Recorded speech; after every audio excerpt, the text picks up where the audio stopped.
ਧੰਨ ਧੰਨ ਸਾਹਿਬ ਸ੍ਰੀ ਗੁਰੂ ਗ੍ਰੰਥ ਸਾਹਿਬ ਜੀ ਮਹਾਰਾਜ ਚਵਰ ਤਖਤ ਦੇ ਮਾਲ ਸ਼ਬਦ ਗੁਰੂ ਦੇ ਬੋਹਿਥੇ ਤਿੰਨਾਂ ਦੀ ਪਵਿੱਤਰ ਰਹਿਨੁਮਾਈ ਦੇ ਵਿੱਚ ਜੁੜ ਬੈਠੀ ਗੁਰੂ ਰੂਪ ਗੁਰੂ ਪਿਆਰੀ ਸਾਧ ਸੰਗਤ ਜੀਓ, ਸਤਿਗੁਰਾਂ ਪਾਸੋਂ ਬਖਸ਼ੀ ਹੋਈ ਫਤਿਹ ਪ੍ਰਵਾਨ ਕਰੋ ਜੀ। ਵਾਹਿਗੁਰੂ ਜੀ ਕਾ ਖਾਲਸਾ, ਵਾਹਿਗੁਰੂ ਜੀ ਕੀ ਫਤਿਹ। ਜੋ ਸੱਚੇ ਪਾਤਸ਼ਾਹ ਜੀ ਨੇ ਕਿਰਪਾ ਕੀਤੀ ਹੈ, ਅੱਜ ਆਪਾਂ ਸਾਰਾ ਪਰਿਵਾਰ ਰਲ ਮਿਲ ਕੇ ਸ੍ਰੀ ਗੁਰੂ ਗ੍ਰੰਥ ਸਾਹਿਬ ਮਹਾਰਾਜ ਸੱਚੇ ਪਾਤਸ਼ਾਹ ਜੀ ਦਾ ਪਹਿਲਾ ਜੋ ਪ੍ਰਕਾਸ਼ ਦਿਹਾੜਾ ਉਹ ਮਨਾ ਰਹੇ ਹਾਂ। ਮਹਾਰਾਜ ਜੀ ਦੀ ਬਾਣੀ ਦੇ ਵਿੱਚ ਜੋ ਸੰਪੂਰਨ ਭੇਤ ਬਖਸ਼ਿਆ ਹੈ ਆਦਿ ਤੋਂ ਅੰਤ ਦਾ, ਉਹ ਐਸੀ ਕਲਾ ਵਰਤੀ ਹੈ ਇਸ ਕਲਯੁਗ ਦੇ ਸਮੇਂ ਦੇ ਵਿੱਚ ਕਿ ਸੰਪੂਰਨ ਜੋ ਅੱਜ ਦੇ ਯੁੱਗ ਤੋਂ ਪਹਿਲਾਂ ਦੇ 3 ਯੁੱਗ ਹੋਏ ਨੇ, ਚੌਥਾ ਯੁੱਗ ਹੁਣ ਚੱਲ ਰਿਹਾ, ਕਾਲ ਦਾ ਯੁੱਗ ਹੈ, ਕਲਾ ਦਾ ਯੁੱਗ ਹੈ, ਕਲਯੁਗ ਕਿਹਾ ਜਾਂਦਾ ਹੈ। ਇੰਨਾ ਬਿਰਤਾਂਤ ਗਿਆਨ, ਉਹ ਵੀ ਪ੍ਰੈਕਟੀਕਲ ਦਾ ਨਿਰੋਲ, ਬਿਲਕੁਲ ਸਿਰਫ ਜਿਸ ਦੇ ਵਿੱਚ ਅਕਾਲ ਪੁਰਖ ਦੀ ਜਿਹੀ ਬਾਤ ਕੀਤੀ ਗਈ ਹੈ। ਕਿਸੇ ਵੀ ਆਕਾਰ ਦੀ ਪੂਜਾ, ਕਿਸੇ ਵੀ ਮਾਇਆ ਮੜੀ ਮਸਾਣੀ ਦੀ ਪੂਜਾ, ਹਰ ਤਰ੍ਹਾਂ ਦਾ ਗਿਆਨ ਜਾਤ ਮਜ਼ਹਬ ਧਰਮ ਤੋਂ ਉੱਪਰ ਉੱਠ ਕੇ ਐਸਾ ਗਿਆਨ ਪਹਿਲੋਂ ਨਹੀਂ ਕਦੇ ਵੀ ਪ੍ਰਗਟ ਹੋਇਆ। ਤੇ ਇਸ ਗਿਆਨ ਨੂੰ ਪ੍ਰਗਟ ਕਰਨ ਦੇ ਵਿੱਚ ਸਿਰਫ ਇਹ ਨਹੀਂ ਕਿ ਮਹਾਰਾਜ ਹੋਰਾਂ ਨੇ ਹਉਮੈ ਵਸ ਵੀ ਆਪ ਦੇ ਆਪ ਦੀ ਉਸਤਤ ਕਰਵਾਈ ਹੈ, ਵੀ ਸੰਸਾਰ ਕਹੇ ਵੀ ਇਸ ਗਿਆਨ ਨੂੰ ਤਾਂ ਸਿਰਫ ਗੁਰੂ ਨਾਨਕ ਦੇ ਘਰ ਨੇ ਹੀ ਪ੍ਰਗਟ ਕੀਤਾ। ਨਹੀਂ, ਬੇਸ਼ੱਕ ਗੁਰੂ ਨਾਨਕ ਦੇਵ ਸੱਚੇ ਪਾਤਸ਼ਾਹ ਜੀ ਯੁਗ ਪੁਰਸ਼ ਹੋਏ ਨੇ, ਉਹ ਸਤਿਗੁਰ ਦੀ ਪਦਵੀ ਤੇ ਆਏ, ਧੁਰੋਂ ਖਜ਼ਾਨਾ ਲੈ ਕੇ ਆਏ, ਪਰ ਉਹਨਾਂ ਨੇ ਨਮਰਤਾ ਦੇ ਵਿੱਚ ਆ ਕੇ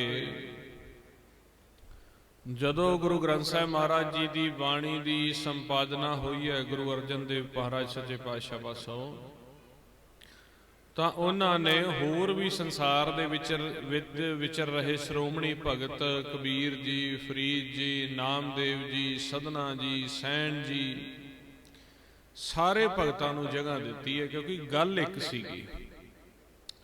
ਹੁਣ ਅੱਜ ਆਪਾਂ ਮਹਾਰਾਜ ਜੀ ਦਾ ਦਿਹਾੜਾ ਮਨਾਉਂਦੇ ਪਏ ਹਾਂ। ਅੱਜ ਆਪਾਂ ਨੂੰ ਮੌਕਾ ਮਿਲਿਆ ਹੈ ਕਿ ਆਪਾਂ ਵਿਚਾਰ ਕਰੀਏ ਵੀ ਜੋ ਗੁਰੂ ਗ੍ਰੰਥ ਸਾਹਿਬ ਮਹਾਰਾਜ ਜੀ ਦਾ ਦਿਹਾੜਾ ਆਪਾਂ ਮਨਾ ਰਹੇ ਹਾਂ, ਇਹਨਾਂ ਮਹਾਰਾਜ ਦੇ ਵਿੱਚ ਜਿਹੜੀ ਬਾਣੀ ਦਰਜ ਹੈ ਉਸ ਦਾ ਮੂਲ ਮਨੋਰਥ ਕੀ ਹੈ। ਉਸ ਬਾਣੀ ਨੂੰ ਦਰਜ ਕਰਨ ਦੇ ਲਈ, ਉਸ ਬਾਣੀ ਦੇ ਲਈ ਅਨੇਕਾਂ ਸ਼ਹਾਦਤਾਂ ਹੋਈਆਂ ਨੇ, ਗੁਰੂ ਸਾਹਿਬ ਜੀ ਦੀ ਸੰਭਾਲਣਾ ਦੇ ਲਈ ਅਨੇਕਾਂ ਸ਼ਹਾਦਤਾਂ ਹੋਈਆਂ ਨੇ। ਇਹ ਕਾਰਨ ਕੀ ਹੈ? ਗਿਆਨ ਤਾਂ ਪਹਿਲਾਂ ਹੋਰ ਵੀ ਬਹੁਤ ਸਾਰੇ ਗ੍ਰੰਥਾਂ ਵਿੱਚ, ਵੇਦਾਂ ਸ਼ਾਸਤਰਾਂ ਵਿੱਚ ਵੀ ਲਿਖਿਆ ਗਿਆ ਹੈ। ਗਿਆਨ ਤਾਂ ਦੁਨਿਆਵੀ ਪੁਸਤਕਾਂ ਦੇ ਵਿੱਚ ਵੀ ਦੱਸਿਆ ਜਾਂਦਾ ਹੈ, ਪਰ ਜੋ ਇਹ ਗੁਰੂ ਗ੍ਰੰਥ ਸਾਹਿਬ ਮਹਾਰਾਜ ਸੱਚੇ ਪਾਤਸ਼ਾਹ ਜੀ ਦੇ ਵਿੱਚ ਐਸਾ ਕੀ ਵੱਖਰਾ ਹੈ ਜੋ ਆਪਾਂ ਇਹਨਾਂ ਦੀ ਪੂਜਾ ਕਰਦੇ ਹਾਂ। ਵੇਦ ਸ਼ਾਸਤਰ ਗ੍ਰੰਥ ਤਾਂ ਹੋਰ ਵੀ ਬਹੁਤ ਨੇ, ਪਰ ਆਪਾਂ ਇਹਨਾਂ ਨੂੰ ਨਵਾਜਦੇ ਆਏ, ਹਾਜ਼ਰ ਨਾਜ਼ਰ ਨੇ। ਐਸਾ ਕੀ ਹੈ ਕਿ ਜਿਹੜਾ ਗੁਰੂ ਗੋਬਿੰਦ ਸਿੰਘ ਮਹਾਰਾਜ ਜੀ ਨੇ ਕਹਿ ਦਿੱਤਾ ਵੀ ਇਹ ਜਾਗਤ ਜੋਤ ਸਤਿਗੁਰ ਜੀ ਨੇ, ਤੁਸੀਂ ਇਹਨਾਂ ਨੂੰ ਸਤਿਗੁਰ ਕਰਕੇ ਪੂਜਣਾ ਹੈ। ਫਿਰ ਜਦੋਂ ਆਪਾਂ ਬਾਣੀ ਸੱਚੇ ਪਾਤਸ਼ਾਹ ਜੀ ਦੇ ਬਚਨਾਂ ਦੇ ਵਿੱਚ ਡੂੰਘਾਈ ਦੇ ਵਿੱਚ ਜਾਂਦੇ ਹਾਂ ਤੇ ਪਤਾ ਲੱਗਦਾ ਹੈ ਵੀ ਜੋ ਗੁਰਬਾਣੀ ਗੁਰੂ ਹੈ, ਇਸ ਦੇ ਵਿੱਚ ਆਮ ਕੋਈ ਦੁਨਿਆਵੀ ਗਿਆਨ ਨਹੀਂ ਦਿੱਤਾ ਹੋਇਆ। ਇਸ ਦੇ ਵਿੱਚ ਕਿਸੇ ਆਕਾਰ ਦਾ ਜਾਂ ਕਿਸੇ ਵੀ ਖਾਸ ਦੁਨਿਆਵੀ ਸਰੀਰ ਦਾ ਗਿਆਨ ਨਹੀਂ ਦਿੱਤਾ ਹੋਇਆ। ਗੁਰਬਾਣੀ ਗੁਰੂ ਦੀ ਵਿੱਚ ਅਕਾਲ ਪੁਰਖ ਦੇ ਨਾਲ ਮਿਲਾਪ ਕਿਵੇਂ ਕਰਨਾ ਹੈ, ਜੋ ਅਕਾਲ ਪੁਰਖ ਨੇ ਉਹਨਾਂ ਦਾ ਪਹਿਲੀ ਵਾਰ ਇੰਨਾ ਸਾਫ਼ ਤੇ ਸਪਸ਼ਟ ਰੂਪ ਦੱਸਿਆ ਗਿਆ। ਅਕਾਲ ਪੁਰਖ ਦੀ ਬਚਨ ਤਾਂ ਗੱਲ ਤਾਂ ਪਹਿਲਾਂ ਵੀ ਹੋਈ ਹੈ। ਅਕਾਲ ਪੁਰਖ ਦਾ ਮਤਲਬ ਹੈ ਵੀ ਅਕਾਲ ਪੁਰਖ ਨਾ ਤਾਂ ਸਿੱਖ ਹੈ, ਨਾ ਹਿੰਦੂ ਹੈ, ਨਾ ਈਸਾਈ ਹੈ, ਨਾ ਮੁਸਲਮਾਨ ਹੈ। ਅਕਾਲ ਪੁਰਖ ਤੋਂ ਭਾਵ ਹੈ ਜੋ ਸਾਡੀ ਮੂਲ ਸ਼ਕਤੀ ਹੈ, ਜਿਸ ਨੇ ਇਸ ਬ੍ਰਹਿਮੰਡ ਨੂੰ ਪ੍ਰਗਟ ਕੀਤਾ ਹੈ, ਜਿੱਥੋਂ ਅਸੀਂ ਸਾਰੇ ਆਏ ਆ, ਜਿਸ ਨੂੰ ਨੂਰ ਕਹਿ ਦਿੱਤਾ, ਅੱਲਾ ਕਹਿ ਦਿੱਤਾ, ਸਮੇਂ ਸਮੇਂ ਤੇ ਰਾਮ ਹਰੀ ਕਹਿ ਦਿੱਤਾ, ਦਮੋਦਰ ਮਾਧਵ ਕਹਿ ਦਿੱਤਾ, ਵੱਖਰੇ ਵੱਖਰੇ ਨਾਮਾਂ ਤੇ ਪੁਕਾਰ ਹੋਈ ਹੈ। ਉਹਨਾਂ ਦਾ ਇੰਨਾ ਬਿਰਤਾਂਤ, ਇੰਨਾ ਸਪਸ਼ਟ ਬਿਰਤਾਂਤ ਪਹਿਲੋਂ ਕਿਸੇ ਵੀ ਗ੍ਰੰਥ ਸ਼ਾਸਤਰ ਦੇ ਵਿੱਚ ਨਹੀਂ। ਮਹਾਰਾਜ ਦੇ ਬਚਨਾਂ ਦੇ ਵਿੱਚ ਪਹਿਲੋਂ ਤਾਂ ਅਕਾਲ ਪੁਰਖ ਸੱਚੇ ਪਾਤਸ਼ਾਹ ਦਾ ਰੂਪ ਦੱਸਿਆ ਵੀ ਜਿਸ ਜੋਤ ਦੇ ਨਾਲ ਆਪਾਂ ਮਿਲਾਪ ਕਰਨਾ ਹੈ, ਜੋ ਮਾਲਕ ਨੇ ਆਪਾਂ ਨੂੰ ਬਣਾਇਆ ਹੈ, ਜੋ ਆਪਾਂ ਨੂੰ ਸਵਾਸ ਦੇ ਕੇ ਜਿੰਦਾ ਰੱਖ ਰਹੇ ਨੇ, ਵੀ ਉਹਨਾਂ ਦਾ ਰੂਪ ਕਿਵੇਂ ਦਾ। ਆਪਾਂ ਵੀ ਦੁਨਿਆਵੀ ਤੌਰ ਤੇ ਕਹਿੰਦੇ ਆ ਵੀ ਕਿਸੇ ਰੱਬ ਦੇਖਿਆ, ਤੇ ਜੇ ਰੱਬ ਦੇਖਿਆ ਤੇ ਰੱਬ ਕਿਹੋ ਜਿਹਾ ਦਿਖਦਾ। ਕੋਈ ਕਹਿ ਦਿੰਦਾ ਜੀ ਫੋਟੋ ਦੇ ਵਿੱਚ ਹੈ, ਕੋਈ ਕਹਿ ਦਿੰਦਾ ਜੀ ਮਾਲਾ ਫੇਰਦਾ ਰੱਬ, ਕੋਈ ਕਹਿ ਦਿੰਦੇ ਗੁਰੂ ਨਾਨਕ ਦੇਵ ਦਾ ਜਿਹੜਾ ਸਰੂਪ ਜੋ ਅੱਜ ਕਾਲਪਨਾਤਮਕ ਰੂਪ ਵਿੱਚ ਬਣਾਇਆ ਜਾਂਦਾ ਹੈ। ਤੁਸੀਂ ਗੁਰੂ ਸਾਹਿਬ ਦੀ ਬਾਣੀ ਦੇ ਵਿੱਚ ਪੜ੍ਹੋ, ਉਹ ਸਾਨੂੰ ਬਚਨ ਕਰਦੇ ਹੈ, ਸੋ ਤੁਮ ਹੀ ਮੈਂ ਬਸੈ ਨਿਰੰਤਰ, ਨਾਨਕ ਦਰਪਣ ਨਿਆਈ। ਰੂਪ ਨਾ ਰੇਖ ਨਾ ਰੰਗ ਕਿਛ, ਤ੍ਰਹਿ ਗੁਣ ਤੇ ਪ੍ਰਭ ਭਿੰਨ, ਤਿਸਹਿ ਬੁਝਾਵੈ ਨਾਨਕਾ ਜਿਸ ਹੋਵੈ ਸੋ ਪ੍ਰਸੰਨ। ਜੇ ਗੁਰੂ ਗੋਬਿੰਦ ਸਿੰਘ ਜੀ ਦੇ ਬਚਨਾਂ ਦੇ ਵਿੱਚ ਪੜ੍ਹੀਏ ਤੇ ਮਹਾਰਾਜ ਕਹਿੰਦੇ ਰੂਪ ਰੰਗ ਰੇਖ ਭੇਖ ਤੋਂ ਨਿਆਰਾ ਉਹਨਾਂ ਦਾ ਬਚਨ ਜਿਹੜਾ ਹੈ ਉਹ ਸਰੂਪ ਹੈ। ਚੱਕਰ ਚਿੰਨ ਅਰਨ ਬਰਨ ਜਾਤ ਅਰਪਾਤ ਨ ਹੰਜੇ, ਰੂਪ ਰੰਗ ਅਰ ਰੇਖ ਭੇਖ ਕੋ ਕਹਿ ਨ ਸਕਤ ਕਹੇ, ਅਚਲ ਮੂਰਤ ਅਨਭਉ ਪ੍ਰਕਾਸ਼। ਭਾਵ ਗੁਰਬਾਣੀ ਵਿੱਚ ਸਾਨੂੰ ਬਚਨ ਕੀਤਾ ਹੈ ਵੀ ਜੋ ਪ੍ਰਕਾਸ਼, ਜੋ ਅਕਾਲ ਪੁਰਖ ਵਾਹਿਗੁਰੂ ਦਾ ਸਰੂਪ ਹੈ, ਉਹ ਜਿਸ ਤਰ੍ਹਾਂ ਇੱਕ ਸ਼ੀਸ਼ਾ ਹੁੰਦਾ ਹੈ, ਜਿਸ ਤਰ੍ਹਾਂ ਇੱਕ ਪਾਣੀ ਹੁੰਦਾ ਬਿਲਕੁਲ ਸਾਫ਼, ਇਸ ਤਰ੍ਹਾਂ ਦਾ ਜੋਤ ਪ੍ਰਕਾਸ਼ ਹੈ ਉਹਨਾਂ ਦਾ। ਸੋ ਤੁਮ ਹੀ ਮੈਂ ਬਸੈ ਨਿਰੰਤਰ, ਨਾਨਕ ਦਰਪਣ ਨਿਆਈ। ਦਰਪਣ ਹੁੰਦਾ ਸ਼ੀਸ਼ਾ। ਜਿਹੜਾ ਮਾਲਕ ਸੱਚੇ ਪਾਤਸ਼ਾਹ ਜੀ ਦਾ ਪ੍ਰਕਾਸ਼ ਹੈ, ਉਸ ਦਾ ਬਿਲਕੁਲ ਸਾਫ਼ ਹੈ, ਕੋਈ ਵੀ ਉਹਦੇ ਵਿੱਚ ਰੰਗ ਨਹੀਂ, ਆਕਾਰ ਨਹੀਂ, ਬਿਲਕੁਲ ਸਾਫ਼ ਜਿਵੇਂ। ਤੇ ਫਿਰ ਹੈ ਕਿੱਥੇ ਕਿੱਥੇ ਆ ਮਹਾਰਾਜ ਕਹਿੰਦੇ ਸਰੂਪ ਕਿੱਥੇ, ਜੋਤ ਕਿੱਥੇ ਵਸੀ ਹੋਈ ਆ। ਤਾਂ ਕਹਿੰਦੇ ਜਲ ਥਲ ਮਹੀਲ ਭਰਪੂਰ ਲੀਣਾ ਤੂੰ ਆਪੇ ਸਰਬ ਸਮਾਨ। ਕਹਿੰਦੇ ਜਲ ਹੋ ਗਿਆ, ਥਾਲਾ ਧਰਤੀ ਹੋ ਗਈ, ਮਹੀਲ ਹੋ ਗਿਆ ਆ ਖਾਲੀ ਖਿਲਾ। ਮਹੀਲ ਹੁੰਦਾ ਸੈਂਟਰ, ਧਰਤੀ ਤੇ ਅਸਮਾਨ ਦਾ ਜਿਹੜਾ ਆ ਖਾਲੀ ਖਿਲਾ ਸੈਂਟਰ ਬਣਦਾ ਹੈ, ਇਸ ਦੇ ਵਿੱਚ ਸਾਰੇ ਪਾਸੇ ਜਲ ਵਿੱਚ ਵੀ ਧਰਤੀ ਵਿੱਚ ਪ੍ਰਕਾਸ਼ ਹੀ ਪ੍ਰਕਾਸ਼ ਹੈ। ਤੇ ਦੂਜੀ ਗੱਲ ਕਰੀਏ ਵੀ ਜੇ ਕਹਿੰਦੇ ਮਿਲਾਪ ਕਰਨਾ ਹੋਵੇ ਤਾਂ ਫਿਰ ਕਹਿੰਦੇ ਉਹ ਸਰੀਰ ਦੇ ਰਾਹੀਂ ਹੋਏਗਾ। ਤੇ ਸਰੀਰ ਵਿੱਚ ਕਿੱਥੇ ਕੁ ਬੈਠੇ ਆ, ਤੇ ਕਹਿੰਦੇ ਮਸਤਕ ਪਦਮ ਦੁਆਲੇ ਮਣੀ, ਮਾਹੇ ਨਿਰੰਜਨ ਤ੍ਰੈ ਭਵਨ ਧਣੀ, ਪੰਜ ਸ਼ਬਦ ਨਿਰਮਾਇਲ ਵਾਜੇ, ਢੁਲਕੇ ਚਵਰ ਸੰਕਣ ਗਾਜੇ। ਕਹਿੰਦੇ ਜਿਹੜੇ ਤੁਹਾਡਾ ਮਸਤਕ ਹੈ ਨਾ, ਜਿਹੜਾ ਇਹਦਾ ਪਦਮ ਹੈ, ਪਦਮ ਦੇ ਥੱਲੇ ਮਣੀ ਹੈ, ਮਣੀ ਦੇ ਪ੍ਰਕਾਸ਼ ਦੇ ਵਿੱਚ ਤਿੰਨਾਂ ਭਵਨਾਂ ਦਾ ਧਣੀ ਬੈਠਾ ਹੈ। ਤੇ ਨਿਸ਼ਾਨੀ ਦੱਸ ਦਿੱਤੀ ਆ ਵੀ ਪੰਜ ਸ਼ਬਦ ਵੱਜਦੇ ਆ ਉੱਥੇ, ਪੰਜ ਸ਼ਬਦ ਨਿਰਮਾਇਲ ਵਾਜੇ। ਕਿਹੜੇ ਪੰਜ ਸ਼ਬਦ ਵੱਜਦੇ ਆ? ਕੋਈ ਭਾਸ਼ਾ ਦੇ ਪੰਜ ਸ਼ਬਦ ਨਹੀਂ।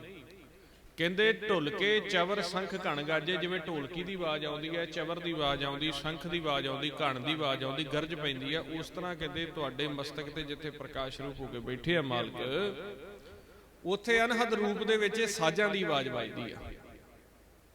ਅਸੀਂ ਅੱਖਾਂ ਬੰਦ ਕਰ ਲਈਆਂ, ਅਸੀਂ ਦੇਖਦੇ ਹਾਂ ਵੀ ਸਾਨੂੰ ਤਾਂ ਇੱਥੇ ਕੋਈ ਪ੍ਰਕਾਸ਼ ਨਹੀਂ ਦਿਖਦਾ। ਤੁਸੀਂ ਕਹਿੰਦੇ ਮਸਤਕ ਥੱਲੇ ਪ੍ਰਕਾਸ਼ ਦੇ ਵਿੱਚ ਬੈਠੇ ਆ। ਤੇ ਮਹਾਰਾਜ ਸੱਚੇ ਪਾਤਸ਼ਾਹ ਜੀ ਕਹਿੰਦੇ ਆਹ ਨੇਤਰਾਂ ਨੇ ਮਾਲਕ ਦਾ ਪ੍ਰਕਾਸ਼ ਨਹੀਂ ਦੇਖਣਾ। ਕਹੇ ਨਾਨਕ ਇਹ ਨੇਤਰ ਅੰਧ ਸੇ, ਸਤਿਗੁਰ ਮਿਲਿਆ ਦਿਵ ਦ੍ਰਿਸ਼ਟ ਹੋਈ। ਦਿਵ ਦ੍ਰਿਸ਼ਟੀ ਦੁਆਰਾ ਜਿਹੜਾ ਹੈ ਸੱਚ ਦੇ ਦਰਸ਼ਨ ਹੋਣੇ ਆ। ਹੁਣ ਗੁਰੂ ਸਾਹਿਬ ਦੀ ਬਾਣੀ ਦੇ ਵਿੱਚ ਭਗਤਾਂ ਦੀ ਬਾਣੀ ਕਿਉਂ ਦਰਜ ਕੀਤੀ ਹੈ, ਸੰਤਾਂ ਦੀ ਬਾਣੀ ਕਿਉਂ ਦਰਜ ਕੀਤੀ ਹੈ, ਗੁਰਸਿੱਖਾਂ ਦੀ ਬਾਣੀ ਕਿਉਂ ਦਰਜ ਕੀਤੀ ਹੈ? ਕਿਉਂਕਿ ਜਿਹੜਾ ਇਹਨਾਂ ਦਾ ਫਲਸਫਾ ਸੀਗਾ ਉਹ ਸਾਰਾ ਇੱਕ ਇਹਨਾਂ ਨੇ ਅਕਾਲ ਪੁਰਖ ਪ੍ਰਕਾਸ਼ ਦੀ ਨਾਦੀ ਭਗਤੀ ਕੀਤੀ ਹੈ, ਨਾਦ ਦੀ ਭਗਤੀ ਕੀਤੀ ਹੈ। ਜਿਹੜੀ ਭਗਤੀ ਕਿਸੇ ਭਾਸ਼ਾ ਵਿੱਚ ਨਹੀਂ ਆਉਂਦੀ, ਕਿਸੇ ਜਾਤ ਮਜ਼ਹਬ ਦੇ ਵਿੱਚ ਨਹੀਂ ਆਉਂਦੀ, ਤ੍ਰੈਗੁਣ ਤੋਂ ਉੱਪਰ ਉੱਠ ਕੇ ਚੌਥੇ ਪਦ ਦੀ ਭਗਤੀ ਕੀਤੀ ਹੈ। ਜਦੋਂ ਗੁਰੂ ਗ੍ਰੰਥ ਸਾਹਿਬ ਮਹਾਰਾਜ ਜੀ ਦੀ ਸੰਪਾਦਨਾ ਹੋਈ, ਪੰਜਵੇਂ ਪਾਤਸ਼ਾਹ ਜੀ ਨੇ, ਬਾਬਾ ਗੁਰਦਾਸ ਜੀ ਨੇ, ਹੋਰ ਗੁਰੂ ਘਰ ਦੇ ਗੁਰਸਿੱਖਾਂ ਨੇ ਰਲ ਮਿਲ ਕੇ ਇਹ ਉਪਰਾਲਾ ਕੀਤਾ ਵੀ ਗੁਰੂ ਨਾਨਕ ਦੇਵ ਮਹਾਰਾਜ ਜੀ ਦੇ ਜੋ ਬਚਨ ਨੇ, ਜੋ ਉਹਨਾਂ ਨੇ ਪ੍ਰਚਾਰ ਕਰਦਿਆਂ ਸੰਸਾਰ ਦੇ ਵਿੱਚ ਸੰਬੋਧਨ ਹੋਇਆ, ਜੋ ਸੰਸਾਰ ਦੇ ਵਿੱਚ ਗੱਲਾਂ ਬਾਤਾਂ ਹੋਈਆਂ ਦੂਸਰੇ ਪਾਤਸ਼ਾਹ ਦੀਆਂ ਹੋਈਆਂ, ਆਪਾਂ ਸਾਰੀਆਂ ਪੋਥੀਆਂ ਨੂੰ, ਖਰੜਿਆਂ ਨੂੰ, ਖਰੜੇ ਹੁੰਦੇ ਨੇ ਜਿਹੜੀ ਬਾਣੀ ਅਜੇ ਕੋਈ ਵਿੱਚ ਸ਼ੁੱਧੀ ਵਿਸ਼ੁੱਧੀ ਪਈ ਹੁੰਦੀ ਆ, ਆਪਾਂ ਸਾਰੇ ਇਕੱਤਰ ਕਰਕੇ ਇੱਕ ਰੂਪ ਕਰੀਏ। ਉਸ ਵਕਤ ਸੰਸਾਰ ਦੇ ਵਿੱਚ ਜਿੱਥੇ ਜਿੱਥੇ ਵੀ ਗੁਰੂ ਸਾਹਿਬ ਜੀ ਹੁਣੀ ਗਏ, ਜਿੱਥੇ ਪੜਾਅ ਕੀਤੇ, ਜਿੱਥੇ ਭਗਤਾਂ ਦੇ ਨਾਲ ਜਾ ਕੇ ਗੋਸ਼ਟਾਂ ਹੋਈਆਂ, ਤੇ ਗੁਰੂ ਘਰ ਵੱਲੋਂ ਗੁਰਸਿੱਖਾਂ ਦੀਆਂ ਡਿਊਟੀਆਂ ਲਾਈਆਂ ਵੀ ਜਾ ਕੇ ਉੱਥੇ ਖਰੜੇ ਪੋਥੀਆਂ ਪਤਾ ਕਰੋ। ਕੁਛ ਗੁਰੂ ਘਰ ਦੇ ਵਿੱਚ ਸੀਗੀਆਂ, ਜਿਵੇਂ ਕੁਛ ਪੋਥੀਆਂ ਬਾਬਾ ਮੋਹਨ ਮੋਰੀ ਜੀ ਪਾਸ ਸੀਗੀਆਂ, ਕੋਈ ਪੋਥੀਆਂ ਜੋ ਬਾਬਾ ਸੁੰਦਰ ਜੀ ਦੇ ਪਾਸ ਸੀਗੀਆਂ, ਕੋਈ ਪੋਥੀਆਂ ਜਿਹੜੀਆਂ ਸੀਗੀਆਂ ਚੌਥੇ ਪਾਤਸ਼ਾਹ ਜਿੱਥੇ ਪ੍ਰਚਾਰ ਕਰਨ ਗਏ ਉੱਥੇ ਸੀਗੀਆਂ। ਇਹਦੇ ਨਾਲ ਉਹ ਹੋਕਾ ਦਿੱਤਾ ਗਿਆ ਵੀ ਜਿਨ੍ਹਾਂ ਨੇ ਗੁਰੂ ਨਾਨਕ ਸੱਚੇ ਪਾਤਸ਼ਾਹ ਜੀ ਦੇ ਪ੍ਰਚਾਰ ਦੇ ਮੁਤਾਬਕ ਹੋਰ ਵੀ ਜਿਹੜੇ ਸੰਤ ਮਹਾਂਪੁਰਸ਼ ਨੇ ਉਹ ਵੀ ਆਪਦੀ ਬਾਣੀ ਬਚਨ ਸਾਨੂੰ ਦੇ ਸਕਦੇ ਆ, ਕਿਉਂਕਿ ਇੱਥੇ ਕਿਸੇ ਵਿਅਕਤੀ ਵਿਸ਼ੇਸ਼ ਦੀ ਉਸਤਤ ਨਹੀਂ ਹੋਣੀ। ਅਸੀਂ ਅਕਾਲ ਪੁਰਖ ਦੀ ਭਗਤੀ ਦਾ ਭੇਤ ਦੇਣ ਲੱਗੇ ਆ, ਤੇ ਸਾਨੂੰ ਤਾਂ ਜ਼ਰੂਰਤ ਹੈ ਵੀ ਜਿੰਨੇ ਵੀ ਵੱਧੋ ਵੱਧ ਸੰਤ ਮਹਾਂਪੁਰਸ਼ ਇਸ ਰਸਤੇ ਤੇ ਚੱਲਦੇ ਨੇ, ਆਕਾਰ ਤੋਂ ਉੱਪਰ ਉੱਠ ਜਾਂਦੇ ਆ, ਤ੍ਰੈ ਗੁਣ ਅਤੇ ਸਰੀਰ ਤੋਂ ਉੱਪਰ ਉੱਠ ਕੇ ਦਸਵੇਂ ਘਰ ਦੀ ਜਿਨ੍ਹਾਂ ਨੇ ਭਗਤੀ ਕੀਤੀ ਹੈ, ਨਾਦ ਦੀ ਭਗਤੀ ਕੀਤੀ ਹੈ ਜਾਂ ਨਾਦ ਦੇ ਵਿੱਚ ਸਮਾਏ ਨੇ, ਉਹਨਾਂ ਸਾਰਿਆਂ ਦੇ ਬਚਨ ਨੇ। ਵੇਖੋ ਕਿੰਨੀ ਵਡਿਆਈ ਦਿੱਤੀ ਹੈ। ਜੇ ਗਿਆਨ ਸੀਗਾ ਤੇ ਇਹ ਨਹੀਂ ਵੀ ਕਿ ਅਸੀਂ ਆਪਦੇ ਹੀ ਨਾਮ ਥੱਲੇ ਬਸ ਬਚਨ ਕਰ ਦਈਏ, ਸੰਸਾਰ ਚ ਰਹੀਏ, ਸਾਰਿਆਂ ਨੂੰ ਆਪਦੀ ਰਹਿਨਮਾਈ ਦੇ ਹੇਠ ਲੈ ਲਿਆ। ਫਿਰ ਕਬੀਰ ਸਾਹਿਬ ਜੀ ਦਾ ਜੋ ਅਖਾੜਾ ਸੀਗਾ, ਨਾਮਦੇਵ ਜੀ ਦਾ ਜੋ ਅਸਥਾਨ ਸੀਗਾ, ਮਹਾਰਾਸ਼ਟਰ ਤੋਂ, ਯੂਪੀ ਤੋਂ, ਬਨਾਰਸ ਤੋਂ, ਦੂਰੋਂ ਦੂਰੋਂ ਫਿਰ ਜਾ ਕੇ ਗੁਰਮੁਖਾਂ ਨੇ ਪੋਥੀਆਂ ਜਿਹੜੀਆਂ ਨੇ ਉਹਨਾਂ ਦੇ ਬਚਨਾਂ ਦੀਆਂ ਲੈ ਕੇ ਆਉਂਦੀਆਂ। ਫਿਰ ਉਹਨਾਂ ਦੀ ਘੋਖ ਕੀਤੀ ਗਈ ਭਈ ਵਾਕਿਆ ਜੋ ਗੁਰੂ ਨਾਨਕ ਸਾਹਿਬ ਨੇ ਬਚਨ ਕੀਤੇ ਨੇ ਵਾਹਿਗੁਰੂ ਅੱਲਾ ਦੀ ਭਗਤੀ ਦੇ, ਨਾਦ ਅਨਹਦ ਬਾਣੀ ਦਾ, ਅੰਮ੍ਰਿਤ ਰਸ ਦਾ, ਦਸਵੇਂ ਘਰ ਦਾ, ਉਸੇ ਮੁਤਾਬਕ ਹੀ ਹੈ ਵੀ ਆ ਕਿਤੇ ਆਕਾਰ ਦੀ ਵਿਸ਼ੇਸ਼ਤਾ ਹੈ। ਉਸ ਵਕਤ ਦੇ ਜਿਹੜੇ ਥੋੜੇ ਜਿਹੇ ਰਾਜ ਸੱਤਾ ਦੇ ਨਾਲ ਜੁੜੇ ਹੋਏ ਵੀ ਕੁਝ ਗਿਆਨੀ ਹੈਗੇ ਸੀਗੇ, ਜਿਵੇਂ ਬੁੱਲੇ ਸ਼ਾਹ ਤਾਂ ਬਾਅਦ ਦੇ ਵਿੱਚ ਹੋਇਆ, ਇਹ 10ਵੇਂ ਪਾਤਸ਼ਾਹ ਦੇ ਸਮਕਾਲੀ ਨੇ। ਇਹਨਾਂ ਤੋਂ ਪਹਿਲਾਂ ਜਿਹੜੇ ਹੋਏ ਨੇ ਹਾਸ਼ਮ ਸ਼ਾਹ ਹੋਇਆ, ਹਾਸ਼ਮ ਦੇ ਸ਼ਾਹ ਦੇ ਨਾਲ ਹੋਇਆ ਇੱਕ ਗੁਲਾਮ ਫਰੀਦ ਹੋਇਆ। ਐਸੇ ਵੀ ਕੁਝ ਜਿਹੜੇ ਕਵੀ ਸੀਗੇ, ਸੰਤ ਨਹੀਂ ਸੀ, ਕਵੀ, ਉਹਨਾਂ ਨੇ ਵੀ ਆਪਦੀ ਬਾਣੀ ਭੇਜੀ ਵੀ ਜੇ ਸਾਡੀ ਬਾਣੀ ਦੇ ਵਿੱਚੋਂ ਤੁਸੀਂ ਦੇਖੋ, ਪਰ ਉਹਨਾਂ ਦੀ ਮਹਾਰਾਜ ਨੇ ਬਾਣੀ ਰਿਜੈਕਟ ਕਰ ਦਿੱਤੀ ਵੀ ਜਿਹੜੇ ਤੁਹਾਡੇ ਬਚਨ ਨੇ ਇਹ ਨਿਰਾਕਾਰ ਦੀ ਭਗਤੀ ਦੇ ਉੱਪਰ ਨਹੀਂ ਪੂਰੇ ਉਤਰਦੇ, ਆਕਾਰ ਦੇ ਵਿੱਚ ਕਿਤੇ ਨਾ ਕਿਤੇ ਜਾ ਕੇ ਫਸ ਜਾਂਦੇ ਆ। ਹੁਣ ਇਸ ਤਰ੍ਹਾਂ ਫਿਰ ਜਦੋਂ ਸੰਤਾਂ ਮਹਾਂਪੁਰਸ਼ਾਂ ਦੀ ਬਾਣੀ ਜਿਹੜੀ ਇਕੱਤਰ ਹੋ ਗਈ, 1590 ਦੀ ਈਸਵੀ ਤੋਂ ਗੁਰੂ ਗ੍ਰੰਥ ਸਾਹਿਬ ਮਹਾਰਾਜ ਜੀ ਦਾ ਗੁਰਬਾਣੀ ਦਾ ਕਾਰਜ ਆਰੰਭ ਕੀਤਾ। 1602 ਦੇ ਵਿੱਚ ਜਾ ਕੇ 12 ਸਾਲ ਲੱਗੇ ਆ, ਜੋ ਪੋਥੀਆਂ ਇਕੱਤਰ ਹੋਈਆਂ, ਉਹਨਾਂ ਦੀ ਰਾਗਾਂ ਦੀ ਵਿਓਤਬੰਦੀ ਹੋਈ ਹੈ, ਸ਼ਬਦਾਂ ਦੀ ਵਿਓਤਬੰਦੀ ਹੋਈ ਹੈ, ਜੋ ਉਹਨਾਂ ਦੇ ਵਿੱਚ ਸੁਧ ਕੀਤੀ ਗਈ, ਅੱਖਰ ਵਾਧੇ ਘਾਟੇ ਦੀ ਜਿਹੜੀ ਸੁਧ ਹੋਈ, 12 ਸਾਲ ਦੇ ਵਿੱਚ ਜਾ ਕੇ ਭਾਈ ਗੁਰਦਾਸ ਜੀ ਗੁਰੂ ਅਰਜਨ ਦੇਵ ਮਹਾਰਾਜ ਸੱਚੇ ਪਾਤਸ਼ਾਹ ਜੀ ਦੀ ਅਗਵਾਈ ਦੇ ਵਿੱਚ ਗੁਰਸਿੱਖਾਂ ਨੇ ਹਸਤ ਲਿਖਤ ਗ੍ਰੰਥ ਦੁਆਰਾ ਪੋਥੀ ਪਰਮੇਸ਼ਰ ਕਾ ਥਾਨ, ਪੋਥੀ ਪਰਮੇਸ਼ਰ ਕਾ ਥਾਨ, ਐਸੀ ਪੋਥੀ ਜਿੰਦੇ ਵਿੱਚ ਪਰਮੇਸ਼ਰ ਆਪ ਮੌਜੂਦ ਹੈ ਹਾਜ਼ਰ ਰੂਪ ਦੇ ਵਿੱਚ, ਇਹ ਤਿਆਰ ਕੀਤਾ 1602 ਦੇ ਵਿੱਚ। 1604 ਦੇ ਵਿੱਚ ਜਾ ਕੇ ਫਿਰ ਗੁਰੂ ਸਾਹਿਬ ਸੱਚੇ ਪਾਤਸ਼ਾਹ ਜੀ ਦਾ ਜਿਹੜਾ ਹੈ ਪ੍ਰਕਾਸ਼ ਹੁੰਦਾ ਹੈ, ਜਿੱਥੇ ਦਰਬਾਰ ਸਾਹਿਬ ਦੇ ਵਿੱਚ ਆ। ਪਹਿਲੇ ਹੈੱਡ ਗ੍ਰੰਥੀ ਬਾਬਾ ਬੁੱਢਾ ਸਾਹਿਬ ਜੀ, ਆਪਾਂ ਦੇਖਦੇ ਹਾਂ, ਸਾਰਾ ਇਤਿਹਾਸ ਤੋਂ ਜਾਣੂ ਹਾਂ। 1606 ਦੇ ਵਿੱਚ ਗੁਰੂ ਅਰਜਨ ਦੇਵ ਮਹਾਰਾਜ ਸੱਚੇ ਪਾਤਸ਼ਾਹ ਦੀ ਸ਼ਹੀਦੀ ਹੁੰਦੀ ਹੈ। ਸੋ ਇਸ ਤਰ੍ਹਾਂ ਕਰਕੇ ਉਸੇ ਜੋ ਪੋਥੀ ਪਰਮੇਸ਼ਰ ਕਾ ਥਾਨ ਨਾਮ ਦਾ ਗ੍ਰੰਥ ਤਿਆਰ ਕੀਤਾ ਗਿਆ। ਫਿਰ ਉਹਨਾਂ ਦੀ ਬਰਾਬਰ ਆਪਾਂ ਦੇਖਦੇ ਹਾਂ ਵੀ ਗੁਰੂ ਘਰ ਦੇ ਜਿਹੜੇ ਦੋਖੀ ਸੀਗੇ, ਧੀਰਮਲ ਵਰਗੇ, ਰਾਮ ਰਾਏ ਵਰਗੇ, ਜਿਹੜੇ ਬਾਅਦ ਦੇ ਵਿੱਚ ਵੀ ਹੋਏ ਹੈ, ਗੁਰੂ ਸਾਹਿਬ ਦੇ ਸਮਕਾਲੀ ਚੱਲੇ ਹੈ, ਇਹਨਾਂ ਨੇ ਕੱਚੀ ਬਾਣੀ ਲਿਖਣ ਦੇ ਵੀ ਬਥੇਰੇ ਯਤਨ ਕੀਤੇ ਆ। ਕੱਚੀ ਬਾਣੀ ਕੀ ਵੀ ਇਹਦੇ ਵਿੱਚ ਨਰੋਲ, ਨਾਦ, ਸੱਚ, ਦਸਵਾਂ ਘਰ ਜਿਹੜਾ ਵੀ ਸੰਸਾਰ ਦੇ ਉੱਪਰ ਜੀਵ ਆ ਗਿਆ, ਉਹ ਕਿਵੇਂ ਬ੍ਰਹਮ ਦੇ ਵਿੱਚ ਪ੍ਰਵੇਸ਼ ਹੋ ਸਕਦਾ। ਸਭ 33 ਕਰੋੜ ਦੇਵੀ ਦੇਵਤਿਆਂ ਤੋਂ ਉੱਪਰ ਉਠਾ ਕੇ, ਮੜੀਆਂ, ਮਸਾਣੀਆਂ, ਪੱਥਰ, ਰੁੱਖਾਂ, ਬਿਰਖਾਂ ਦੀ ਪੂਜਾ ਤੋਂ ਉੱਪਰ ਉਠਾ ਕੇ, ਹਰ ਤਰ੍ਹਾਂ ਦੀ ਭਾਸ਼ਾ, ਚਾਹੇ ਕੋਈ ਪੰਜਾਬੀ ਹੈ, ਚਾਹੇ ਹਿੰਦੀ ਹੈ, ਚਾਹੇ ਦੇਵਨਾਗਰੀ ਹੈ, ਉਰਦੂ ਹੈ, ਫਾਰਸੀ, ਸਾਰੀਆਂ ਭਾਸ਼ਾ, ਸਾਰੇ 33 ਕਰੋੜ ਦੇਵੀ ਦੇਵਤੇ, ਸਾਰੇ ਪੀਰ ਪੈਗੰਬਰਾਂ ਤੋਂ ਉੱਪਰ ਉਠਾ ਕੇ ਚੌਥੇ ਪਦ ਦੇ ਵਿੱਚ ਜਿੱਥੇ ਪ੍ਰਕਾਸ਼ ਹੀ ਪ੍ਰਕਾਸ਼ ਹੈ, ਉੱਥੇ ਆਉਣ ਦਾ ਸਾਰਾ ਵਿੱਚ ਤਰੀਕਾ ਦੱਸਿਆ ਮਹਾਰਾਜ ਨੇ। ਕਿਤੇ ਰਮਜ਼ਾਂ ਦੱਸੀਆਂ ਹੋਈਆਂ, ਕਿਤੇ ਨਰੋਲ ਤਰੀਕਾ ਦੱਸਿਆ। ਹੁਣ ਅੱਜ ਸਾਡੇ ਪਾਸ ਜਦੋਂ ਮਹਾਰਾਜ ਸੱਚੇ ਪਾਤਸ਼ਾਹ ਜੀ ਪਹੁੰਚੇ, ਇਸੇ ਤਰ੍ਹਾਂ ਫਿਰ ਜਦੋਂ ਕਾਲ ਨੇ ਇਹ ਦੇਖਿਆ, ਕਿਉਂਕਿ ਕਾਲ ਦਾ ਇਹ ਸਾਰਾ ਖੇਲ ਹੈ, ਸੰਸਾਰ ਕਾਲ ਦੇ ਵਿੱਚ ਚੱਲਦਾ ਪਿਆ, ਮਾਇਆ ਦੇ ਵਸ ਚੱਲਦਾ ਪਿਆ, ਕਾਲ ਨੇ ਦੇਖਿਆ ਵੀ ਇੰਨਾ ਨਰੋਲ ਖਜ਼ਾਨਾ ਹੈ, ਉਹ ਵੀ ਸ਼੍ਰੋਮਣੀ ਭਗਤਾਂ ਦਾ। ਜਿਸ ਤਰ੍ਹਾਂ ਬਾਬਾ ਫਰੀਦ ਜੀ ਦਾ ਜਨਮ 1173 ਈਸਵੀ ਦੇ ਵਿੱਚ ਹੋਇਆ ਹੈ, ਪਿੰਡ ਖੋਤਵਾਲ, ਜ਼ਿਲ੍ਹਾ ਮੁਲਤਾਨ ਦੇ ਵਿੱਚ। ਬਾਬਾ ਫਰੀਦ ਜੀ ਗੁਰੂ ਨਾਨਕ ਦੇਵ ਤੋਂ 200 ਸਾਲ ਪਹਿਲਾਂ ਹੁੰਦੇ ਆ। ਕਬੀਰ ਸਾਹਿਬ ਗੁਰੂ ਨਾਨਕ ਦੇਵ ਤੋਂ ਜਿਹੜਾ ਹੈ ਕਰੀਬਨ 80-90 ਸਾਲ ਪਹਿਲਾਂ ਹੁੰਦੇ ਆ। ਪਰ ਹੁਣ ਦੇਖੋ ਵੀ ਜਦੋਂ ਬਾਣੀ ਵਿੱਚ ਦਰਜ ਆ 12ਵੀਂ ਈਸਵੀ ਦੇ ਬਾਬਾ ਫਰੀਦ ਜੀ ਆ, 13ਵੀਂ ਈਸਵੀ ਦੇ ਵਿੱਚ ਕਬੀਰ ਸਾਹਿਬ, ਨਾਮਦੇਵ ਜੀ, ਸੂਰਦਾਸ ਜੀ, ਇਹ ਵੀ ਹੈ। 14ਵੀਂ ਈਸਵੀ ਦੇ ਵਿੱਚ ਗੁਰੂ ਨਾਨਕ ਦੇਵ ਮਹਾਰਾਜ ਜੀ ਆ ਕੇ, 15ਵੀਂ ਦੇ ਵਿੱਚ ਆ ਕੇ ਚੌਥੇ ਪੰਜਵੇਂ ਪਾਤਸ਼ਾਹ ਆ ਗਿਆ। 400 ਸਾਲ ਤਾਂ ਪਹਿਲੜੇ ਹੋ ਗਿਆ, 300 ਸਾਲ। ਔਰ ਫਿਰ ਜਦੋਂ ਗੁਰੂ ਤੇਗ ਬਹਾਦਰ ਮਹਾਰਾਜ ਸੱਚੇ ਪਾਤਸ਼ਾਹ ਜੀ ਜਾ ਕੇ 16ਵੀਂ ਈਸਵੀ ਦੇ ਵਿੱਚ ਬਾਣੀ ਦਰਜ ਹੁੰਦੀ। 400 ਸਾਲਾਂ ਦੇ ਵਿੱਚ ਜਿੰਨੇ ਸੰਤ ਭਗਤ ਗੁਰਮੁਖ ਸਤਿਗੁਰ ਹੋਏ ਆ, 400 ਸਾਲਾਂ ਦੇ ਵਿੱਚ ਫਰੀਦ ਸਾਹਿਬ ਸਭ ਤੋਂ ਪੁਰਾਣੇ ਤੇ ਸਭ ਤੋਂ ਨਵੇਕਲੇ ਗੁਰੂ ਤੇਗ ਬਹਾਦਰ ਜੀ ਮਹਾਰਾਜ ਨੇ। 400 ਸਾਲਾਂ ਵਿੱਚ ਜਿੰਨੇ ਸੰਤ ਭਗਤ ਗੁਰਮੁਖ ਸਤਿਗੁਰ ਬ੍ਰਹਮ ਗਿਆਨੀ ਸਾਹਿਬਾਨ ਹੋਏ, ਉਹਨਾਂ ਸਾਰਿਆਂ ਦੇ ਬਚਨਾਂ ਦੇ ਵਿੱਚੋਂ ਬਚਨ ਕੱਢ ਕੇ 1430 ਅੰਗ ਦੇ ਵਿੱਚ ਜਿਹੜੀ ਮਹਾਰਾਜ ਸੱਚੇ ਪਾਤਸ਼ਾਹ ਦੀ ਬਾਣੀ ਦਰਜ ਕਰ ਦਿੱਤੀ। ਹੁਣ ਜਦੋਂ 10ਵੇਂ ਪਾਤਸ਼ਾਹ ਜੀ ਨੇ ਫਿਰ ਇਹ ਸਰੂਪ ਮੰਗਵਾਏ, ਉਹਨਾਂ ਨੂੰ ਜੰਗਾਂ ਯੁੱਧਾਂ ਤੋਂ ਥੋੜਾ ਜਿਹਾ ਸਮਾਂ ਮਿਲਿਆ, ਦਮ ਲਿਆ, ਉਹਨਾਂ ਨੇ ਆ ਕੇ ਦਮਦਮਾ ਸਾਹਿਬ ਦੀ ਧਰਤੀ ਤੇ, ਤਾਂ ਉਹਨਾਂ ਨੇ ਗੁਰਮੁਖਾਂ ਨੂੰ ਭੇਜਿਆ ਕਿ ਜਿਹੜੇ ਸਰੂਪ ਨੇ ਪੋਥੀ ਪਰਮੇਸ਼ਰ ਕਾ ਥਾਨ ਦੇ, ਉਹ ਲੈ ਕੇ ਆਓ ਵੀ 9ਵੇਂ ਪਾਤਸ਼ਾਹ ਦੀ ਬਾਣੀ ਦਰਜ ਕਰਨੀ ਹੈ। ਹੁਣ ਆਪਾਂ ਜਾਣਦੇ ਹਾਂ ਵੀ ਜਦੋਂ ਗਏ ਗੁਰੂ ਘਰ ਦੇ ਦੋਖੀਆਂ ਦੇ ਪਾਸ, ਉਹਨਾਂ ਨੇ ਬਾਣੀ ਦੇਣ ਤੋਂ, ਸਰੂਪ ਦੇਣ ਤੋਂ ਨਾ ਕਰ ਦਿੱਤੀ।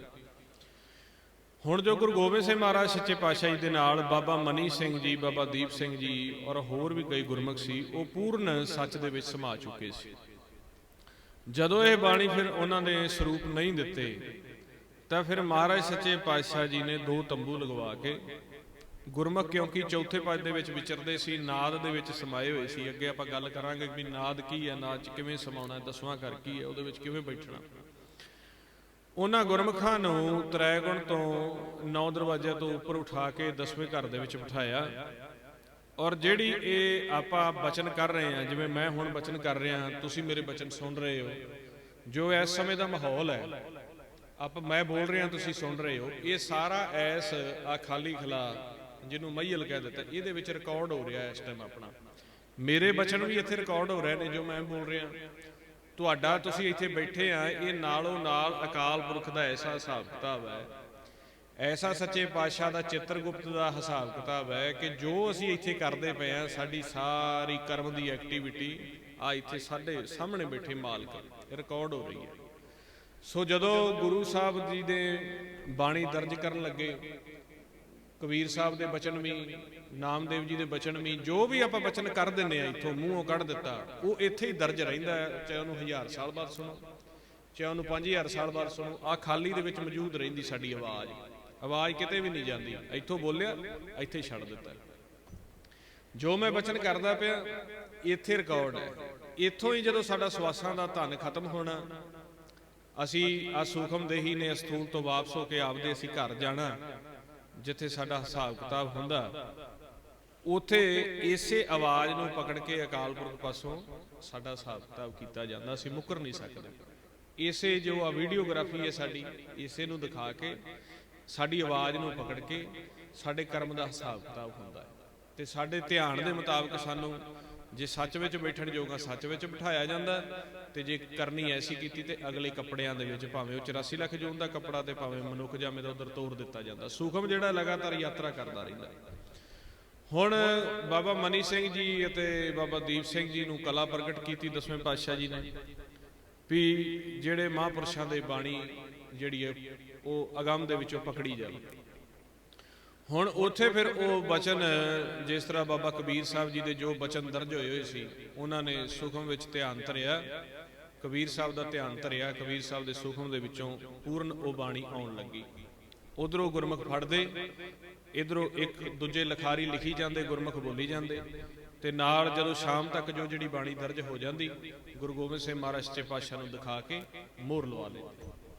ਇਸੇ ਤਰ੍ਹਾਂ ਕਾਫੀ ਦਿਨ ਉੱਥੇ ਦਮਦਮਾ ਸਾਹਿਬ ਜੀ ਦੀ ਧਰਤੀ ਦੇ ਉੱਤੇ ਅਗੰਮ ਦੇ ਵਿੱਚੋਂ ਬਾਣੀ ਜਿਹੜੀ ਸੀਗੀ, ਕਿਉਂਕਿ ਉਹਨਾਂ ਨੇ ਸਰੂਪ ਦੇਣ ਤੋਂ ਨਾ ਕਰ ਦਿੱਤੀ, ਅਗੰਮ ਦੇ ਵਿੱਚੋਂ ਇਸ ਸੁੰਨ ਮੰਡਲ ਦੇ ਵਿੱਚੋਂ ਜਿਹੜੀ ਬਾਣੀ ਸੀਗੀ क्योंकि सचखंड की बाणी है, सचखंड विच हमेशा दर्ज पई है।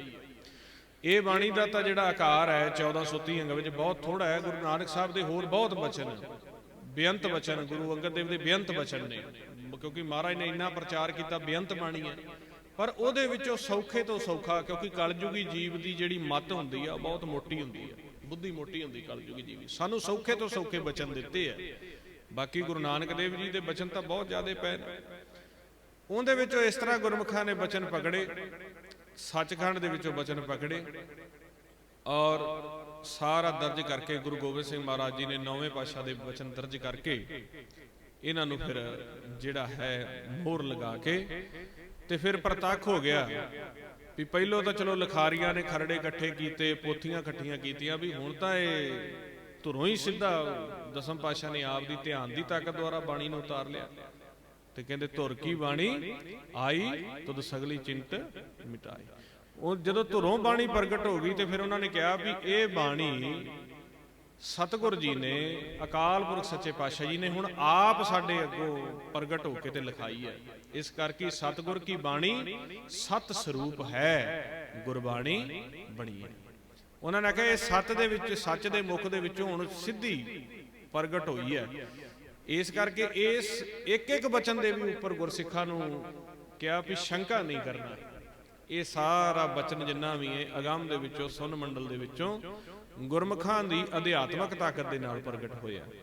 ਸੋ ਸਤਿਗੁਰ ਕੀ ਬਾਣੀ ਸਤ ਸਤ ਕਰ ਜਾਣੋ ਗੁਰ ਸਿੱਖੋ, ਹਰ ਕਰਤਾ ਆਪ ਮੂੰਹੋਂ ਕਢਾਏ। ਆਪ ਮੂੰਹ ਉਹਨਾਂ ਦੇ ਮੁਖ ਦੇ ਵਿੱਚੋਂ ਕੱਢ ਕੇ ਮਹਾਰਾਜ ਨੇ ਬਚਨ ਦਰਜ ਕੀਤੇ ਆ। ਉਸ ਤੋਂ ਉਪਰੰਤ ਜਦੋਂ ਸੱਚੇ ਪਾਤਸ਼ਾਹ ਜੀ ਨੇ ਸਰੀਰ ਛੱਡਿਆ, ਸਰੀਰ ਛੱਡਣ ਤੇ ਇਹਨਾਂ ਨੂੰ ਖਿਤਾਬ ਦੇ ਦਿੱਤਾ ਵੀ ਸਤਿਗੁਰ ਦਾ ਖਿਤਾਬ ਹੈ। क्यों? क्योंकि जो इन्हां बचनां नूं पढ़ेगा, बचनां नूं पढ़ के शब्द की कमाई करूगा, वो सतगुर दे नाल मिलाप कर सकदा, वो आपदा जन्म मरण मेट सकदा, वो आपदे अंदर अनहद खजाना प्रगट कर सकदा। यही नहीं पई अनहद खजाने दे तक ही जिहड़ा रखिया सानू दुनियावी तौर ते खंडा ब्रह्मंडां दी जिहड़ी सिੱਖਿਆ है, वो जो भी तुसीं पढ़ना चाहुंदे हो, जित्थों दा भी मूल पढ़ना चाहुंदे हो, सतयुग तो लैके ते जो अगे अंत होना है, आद तो अंत का पहलों ही सारा सानू पिछोकड़ भी दस दिता है भी असीं किहड़े किहड़े जूनां दे विचों हुंदे होए इत्थों तक पहुंचे हैं, ते अग्गा भी सानू दस दिता है भी जे असीं इन्हां जूनां दे विच इस जामे दे विच आके नाम दे विच ना समाए ते अग्गे दे विच असीं कित्थे जावांगे, सारा सानू समझा दिता है। हुण जदों देखिया भी कलयुग ने भी ये तां खजाना मैं गुप्त कीता सी राज सत्ता दे जोर ते, मनमुखां दे जोर ते, पर ये संपूर्ण सतगुर जी ने फिर प्रगट करके उनके उतारे करके पोथियां दे उतारे करवा के, क्योंकि उन्हां दिनां दे विच मीडिया का जमाना नहीं सी, छापेखाने नहीं सी, इस करके वधो वध जिहड़ी सी फिर बाणी कंठ करवाई जाती सी भी तुसीं कंठ करो, बाणी कंठ करो, क्योंकि पोथियां इन्नियां लिखियां नहीं सी जा सकदियां, जंगां युद्धां दे विचों इन्ना समा नहीं सी लगदा। वैसे भी खालसे ने बहुत रहनुमाई करनी सीगी सारे पासे, इस करके फिर कंठ करवा दी जाती सी, बाणी भी प्रचार करना है, लुकाई नूं दसना है, वधो वध बाणी कंठ करवाई जाती सी।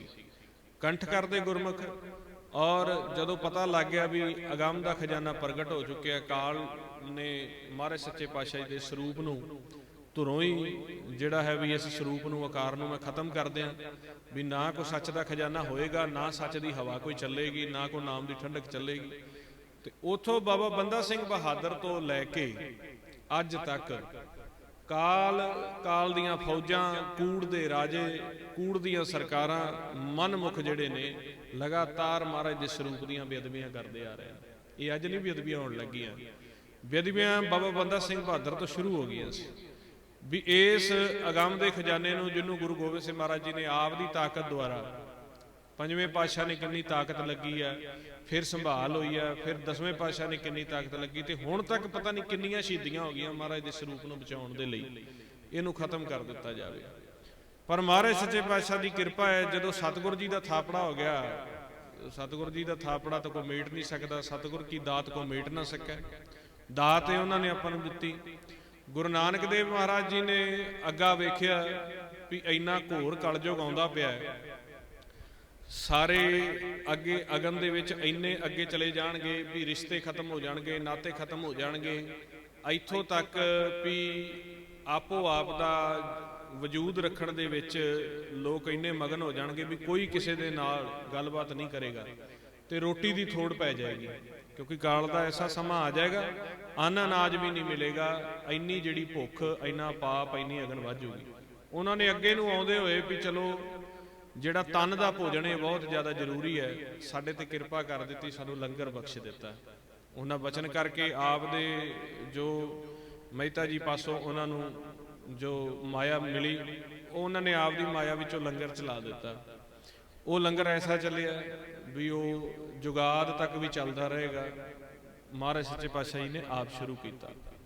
ਇਸੇ ਤਰ੍ਹਾਂ ਜਿਹੜਾ ਤਨ ਦਾ ਭੋਜਨ ਗੁਰੂ ਨਾਨਕ ਦੇਵ ਜੀ ਨੇ ਸਾਨੂੰ ਬਖਸ਼ਿਸ਼ ਕਰ ਦਿੱਤਾ, ਤੇ ਗੁਰੂ ਸਾਹਿਬ ਨੇ ਦੇਖਿਆ ਵੀ ਹੁਣ ਸਾਡੇ ਜਾਣ ਦਾ ਵਕਤ ਹੈ, ਤੇ ਫਿਰ ਗੁਰਸਿੱਖ ਮਨ ਦਾ ਭੋਜਨ ਕਿੱਥੋਂ ਲੈਣਗੇ।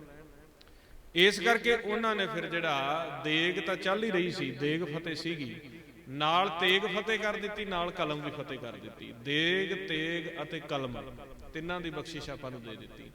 ਦੇਗ ਛਕਣੀ ਹੈ, ਤੇਗ ਤੇ ਕਲਮ ਚਲਾਉਣੀ ਹੈ, ਫਿਰ ਆਪਾਂ ਨੂੰ ਕੋਈ ਹਰਾ ਨਹੀਂ ਸਕਦਾ। ਔਰ ਜੇ ਦੇਗ ਨਾ ਛਕਾਂਗੇ, ਦੇਗ ਤੋਂ ਭਾਵ ਹੈ ਅੰਨ ਅਨਾਜ, ਦੇਗ ਨਾ ਛਕਾਂਗੇ ਤਾਂ ਨਾ ਤੇਗ ਚੱਲਣੀ ਨਾ ਕਲਮ ਚੱਲਣੀ। ਜੇ ਕਲਮ ਛੱਡ ਦਿਆਂਗੇ ਤਾਂ ਵੀ ਮਾਰੇ ਜਾਵਾਂਗੇ, ਜੇ ਤੇਗ ਛੱਡ ਦਿਆਂਗੇ ਤਾਂ ਵੀ ਮਾਰੇ ਜਾਵਾਂਗੇ, ਜੇ ਦੇਗ ਛੱਡ ਦਿਆਂਗੇ ਤਾਂ ਵੀ ਮਾਰੇ ਜਾਵਾਂਗੇ। ਤਿੰਨੇ ਚੀਜ਼ਾਂ ਸਾਨੂੰ ਆਪ ਦੇ ਦਿਮਾਗ ਦੇ ਵਿੱਚ ਫਿੱਟ ਕਰਕੇ ਫਿਰ ਚੱਲਣੀਆਂ ਪੈਣੀਆਂ। ਦੇਗ ਛਕਣੀ ਜ਼ਰੂਰੀ ਹੈ, ਇਹਦੇ ਵਾਸਤੇ ਸਰੀਰ ਦੀ ਤਾਕਤ ਆਉਂਦੀ ਹੈ। ਕਲਮ ਚਲਾਉਣੀ ਜ਼ਰੂਰੀ ਹੈ, ਭਾਵ ਗੁਰੂ ਗ੍ਰੰਥ ਸਾਹਿਬ ਮਹਾਰਾਜ ਜੀ ਦਾ ਬ੍ਰਹਮ ਗਿਆਨ ਲੈਣਾ ਜ਼ਰੂਰੀ ਹੈ, ਤਾਂ ਕਿ ਸਾਨੂੰ ਕੋਈ ਮਿਸਗਾਈਡ ਨਾ ਕਰ ਸਕੇ, ਭਰਮ ਦੇ ਵਿੱਚ ਨਾ ਪਾ ਸਕੇ। ਇਹ ਇੱਥੇ ਹੋਣਾ ਚਾਹੀਦਾ। ਤੇ ਤੇਗ ਜਿਹੜੀ ਹੈ ਉਹ ਸਾਨੂੰ ਚਲਾਉਣ ਵਾਸਤੇ ਸਮੇਂ ਦਾ ਸ਼ਸਤਰ ਜਿਹੜਾ ਹੈ, ਸਮੇਂ ਦਾ ਸ਼ਸਤਰ ਸਾਨੂੰ ਆਉਣਾ ਚਾਹੀਦਾ। ਹੁਣ ਜੋ ਬਚਨ ਵਿੱਚ ਨਾਦ ਅਤੇ ਬਿਸਮਾਦ ਦੇ ਹੋਏ ਹੈ ਵੀ ਮਿਲਾਪ ਕਿਵੇਂ ਕੀਤਾ ਜਾਏ, ਜਿਸ ਚੀਜ਼ ਤੋਂ ਕਾਲ ਘਬਰਾਇਆ ਹੋਇਆ ਹੈ, ਮਾਇਆ ਘਬਰਾਈ ਹੋਈ ਹੈ, ਤੇ ਉਹ ਆਪਦੇ ਮਨਮੁਖਾਂ ਦੁਆਰਾ ਇਸ ਖਜ਼ਾਨੇ ਨੂੰ ਖਤਮ ਕਰਨ ਦੀਆਂ ਸਾਜ਼ਿਸ਼ਾਂ ਕਰਦੇ ਨੇ, ਪਰ ਇਹ ਸਾਜ਼ਿਸ਼ ਜਿਹੜੀ ਕਾਮਯਾਬ ਨਹੀਂ ਹੋ ਸਕਦੀ। ਕੂੜ ਦੇ ਰਾਜੇ ਜਿਹੜੇ ਆ ਉਹ ਵੀ ਮਹਾਰਾਜ ਦੇ ਸਰੂਪ ਨੂੰ ਖਤਮ ਕਰਨ ਦੀ ਸੋਚਦੇ ਆ, ਪਰ ਉਹਨਾਂ ਨੂੰ ਪਤਾ ਨਹੀਂ ਵੀ ਸਤਿਗੁਰ ਸਦਾ ਅਮਰ ਹੁੰਦਾ, ਉਹਨੂੰ ਖਤਮ ਨਹੀਂ ਕੀਤਾ ਜਾ ਸਕਦਾ। ਉਹ ਖਜ਼ਾਨਾ ਜਿਹੜਾ ਹੈ ਸੱਚੇ ਪਾਤਸ਼ਾਹ ਜੀ ਨੇ ਦੱਸਿਆ ਵੀ ਤੁਹਾਡੇ ਸਰੀਰ ਦੇ ਅੰਦਰ ਅਕਾਲ ਪੁਰਖ ਨੇ ਆਪ ਦਾ 10ਵਾਂ ਘਰ ਬਣਾਇਆ ਹੋਇਆ। 9 ਦਰਵਾਜ਼ੇ ਤਾਂ ਸਾਨੂੰ ਦਿਖਦੇ ਆ, 2 ਨੇਤਰ ਆ, 2 ਨਾਸਕਾ, 2 ਕੰਨ ਆ, ਮਲ ਮੂਤ ਇੰਦਰੀਆਂ, ਇਹਨਾਂ ਨੂੰ ਗਿਣੀਏ 2 ਨਾਸਕਾ ਦੀਆਂ ਮੁਰੀਆਂ 4, 2 ਕੰਨ ਦੀਆਂ ਮੁਰੀਆਂ 6, ਔਰ ਜਿਹੜਾ ਸਾਡੇ ਇੱਕ ਮੁਖ ਦਾ ਹੋ ਗਿਆ ਦਰਵਾਜ਼ਾ, ਤੇ 2 ਮਲ ਮੂਤ ਦੇ ਦਰਵਾਜ਼ੇ ਹੋ ਗਏ। ਇਹ 9 ਦਰਵਾਜ਼ੇ ਆ। ਔਰ 9 ਦਰਵਾਜ਼ਿਆਂ ਤੋਂ ਉੱਪਰ ਸੱਚੇ ਪਾਤਸ਼ਾਹ ਕਹਿੰਦੇ ਆ ਵੀ ਜਿੱਥੇ ਮਾਲਕ ਆਪ ਬੈਠਾ ਉਹ 10ਵਾਂ ਆ। ਕਹਿੰਦੇ 9 ਦਰ ਠਾਕੇ ਧਾਵਤ ਰਹਾਏ, 10ਵਾਂ ਨਿਜ ਘਰ ਵਾਸਾ ਪਾਏ, ਉੱਥੇ ਅਨਹਦ ਸ਼ਬਦ ਵਜੈ ਦਿਨ ਰਾਤੀ ਗੁਰਮਤੀ ਸ਼ਬਦ ਸੁਣਾਵਨੇ। ਕਹਿੰਦੇ ਤੁਸੀਂ 9 ਦਰਵਾਜ਼ਿਆਂ ਦੇ ਵਿੱਚ ਹੀ ਵਿਚਰਦੇ ਹੋ, ਅੱਖਾਂ ਦੁਆਰਾ ਦੇਖਦੇ ਹੋ, ਕੰਨਾਂ ਦੁਆਰਾ ਸੁਣਦੇ ਹੋ, ਨਾਸਕਾ ਮੁਖ ਦਾ ਇਸਤੇਮਾਲ, ਮਲ ਮੂਤ ਇੰਦਰੀਆਂ ਦਾ ਇਸਤੇਮਾਲ, ਜਾਂ ਗਿਆਨ ਇੰਦਰੀ ਕਰਮ ਇੰਦਰੀਆਂ ਦਾ ਇਸਤੇਮਾਲ ਕਰਦੇ ਹੋ, 2 ਹੱਥਾਂ ਦਾ, 2 ਪੈਰਾਂ ਦਾ। ਜਿਹੜਾ ਤੁਹਾਡੇ ਅੰਦਰ ਸੂਖਮ 10ਵਾਂ ਘਰ ਹੈ ਉਸ ਦੀ ਖੋਜ ਨਹੀਂ ਤੁਸੀਂ ਕਰਦੇ ਪਏ। ਜੇ ਤੁਹਾਡਾ ਉੱਥੇ 10ਵੇਂ ਘਰ ਦੇ ਵਿੱਚ ਕਨੈਕਸ਼ਨ ਹੋ ਜਾਵੇ ਤਾਂ ਤੁਸੀਂ ਖਾਲਸਾ ਰੂਪ ਧਾਰਨ ਕਰ ਜਾਓਗੇ। ਇੱਕ ਖਾਲਸਾ ਪ੍ਰਗਟ ਹੋਏਗਾ, ਉਹ ਸੰਸਾਰ ਦੇ ਵਿੱਚ ਨਾਮ ਦੀ ਠੰਡਕ ਲਿਆਊਗਾ, ਉਹ ਪਾਪ ਦਾ ਨਾਸ਼ ਕਰੇਗਾ। ਉਹਦੇ ਤੋਂ ਅੱਗੇ ਜਿੰਨੀ ਜਾਗ ਲੱਗੇਗੀ, ਜਿੰਨੇ ਖਾਲਸੇ ਪ੍ਰਗਟ ਹੋਣਗੇ, ਤੇ ਸੰਸਾਰ ਦੇ ਵਿੱਚ ਨਾਮ ਦਾ ਖਾਲਸਾ ਰਾਜ ਆਏਗਾ। ਵਸਤਰ ਧਾਰਨ ਕਰਕੇ ਕਦੇ ਵੀ ਖਾਲਸਾ ਰਾਜ ਨਹੀਂ ਆ ਸਕਦਾ। ਖਾਲਸ ਰਾਜ ਤੋਂ ਭਾਵ ਹੁੰਦਾ ਹੈ ਕਾਮ, ਕ੍ਰੋਧ, ਲੋਭ, ਮੋਹ, ਹੰਕਾਰ ਤੋਂ ਅਤੀਤ ਰਾਜ, ਜਿੰਦੇ ਵਿੱਚ ਕੋਈ ਚੋਰੀ, ਠੱਗੀ, ਕੋਈ ਕਿਸੇ ਪ੍ਰਕਾਰ ਦਾ ਜ਼ੋਰ ਜ਼ਬਰਦਸਤੀ, ਕਾਮ ਦਾ ਕੋਈ ਲਹਿਰ ਨਹੀਂ ਹੈ, ਸਿੱਧਾ ਸੱਚ ਹੀ ਸੱਚ ਹੈ। ਉਹ ਫਿਰ ਕਿਸੇ ਜ਼ੋਰ ਦੇ ਸਿਰ ਤੇ ਤਾਂ ਆ ਨਹੀਂ ਸਕਦਾ। ਜ਼ੋਰ ਦੇ ਸਿਰ ਤੇ ਆਪਾਂ ਦੇਖਿਆ ਅਫਗਾਨਿਸਤਾਨ ਦੇ ਵਿੱਚ ਉਹਨਾਂ ਨੇ ਸਰਕਾਰ ਬਣਾਈ ਹੈ, ਜ਼ੋਰ ਦੇ ਸਿਰ ਤੇ ਉਹ ਕਹਿੰਦੇ ਆ ਭਈ ਇੱਥੋਂ ਤੱਕ ਘੁੰਗਟ ਕੱਢੋ, ਲੜਕੀਆਂ ਨੂੰ ਪੜ੍ਹਾਉਣਾ ਨਹੀਂ, ਇਹਨਾਂ ਨੂੰ ਵੱਡੇ ਹਥਿਆਰ ਦਿਓ, ਤੇ ਕੀ ਉੱਥੇ ਖਾਲਸਾ ਰਾਜ ਆ ਗਿਆ? ਖਾਲਸਾ ਰਾਜ ਕਦੇ ਵੀ ਜ਼ੋਰ ਦੇ ਸਿਰ ਤੇ ਨਹੀਂ ਆਉਂਦਾ, ਜਿੰਨੀ ਦੇਰ ਤੱਕ ਸਾਡਾ ਮਨ ਜਿਹੜਾ ਨਿਰਮਲ ਨਹੀਂ ਹੁੰਦਾ। ਗੁਰਬਾਣੀ 'ਚ ਕਿਹਾ ਵੀ ਖਾਲਸਾ ਰਾਜ ਕਿਵੇਂ ਆਏਗਾ? ਕਹਿੰਦੇ ਕਹੋ ਕਬੀਰ ਜਨ ਭਏ ਖਾਲਸੇ, ਪ੍ਰੇਮ ਭਗਤ ਰਹਿ ਜਾਨੀ।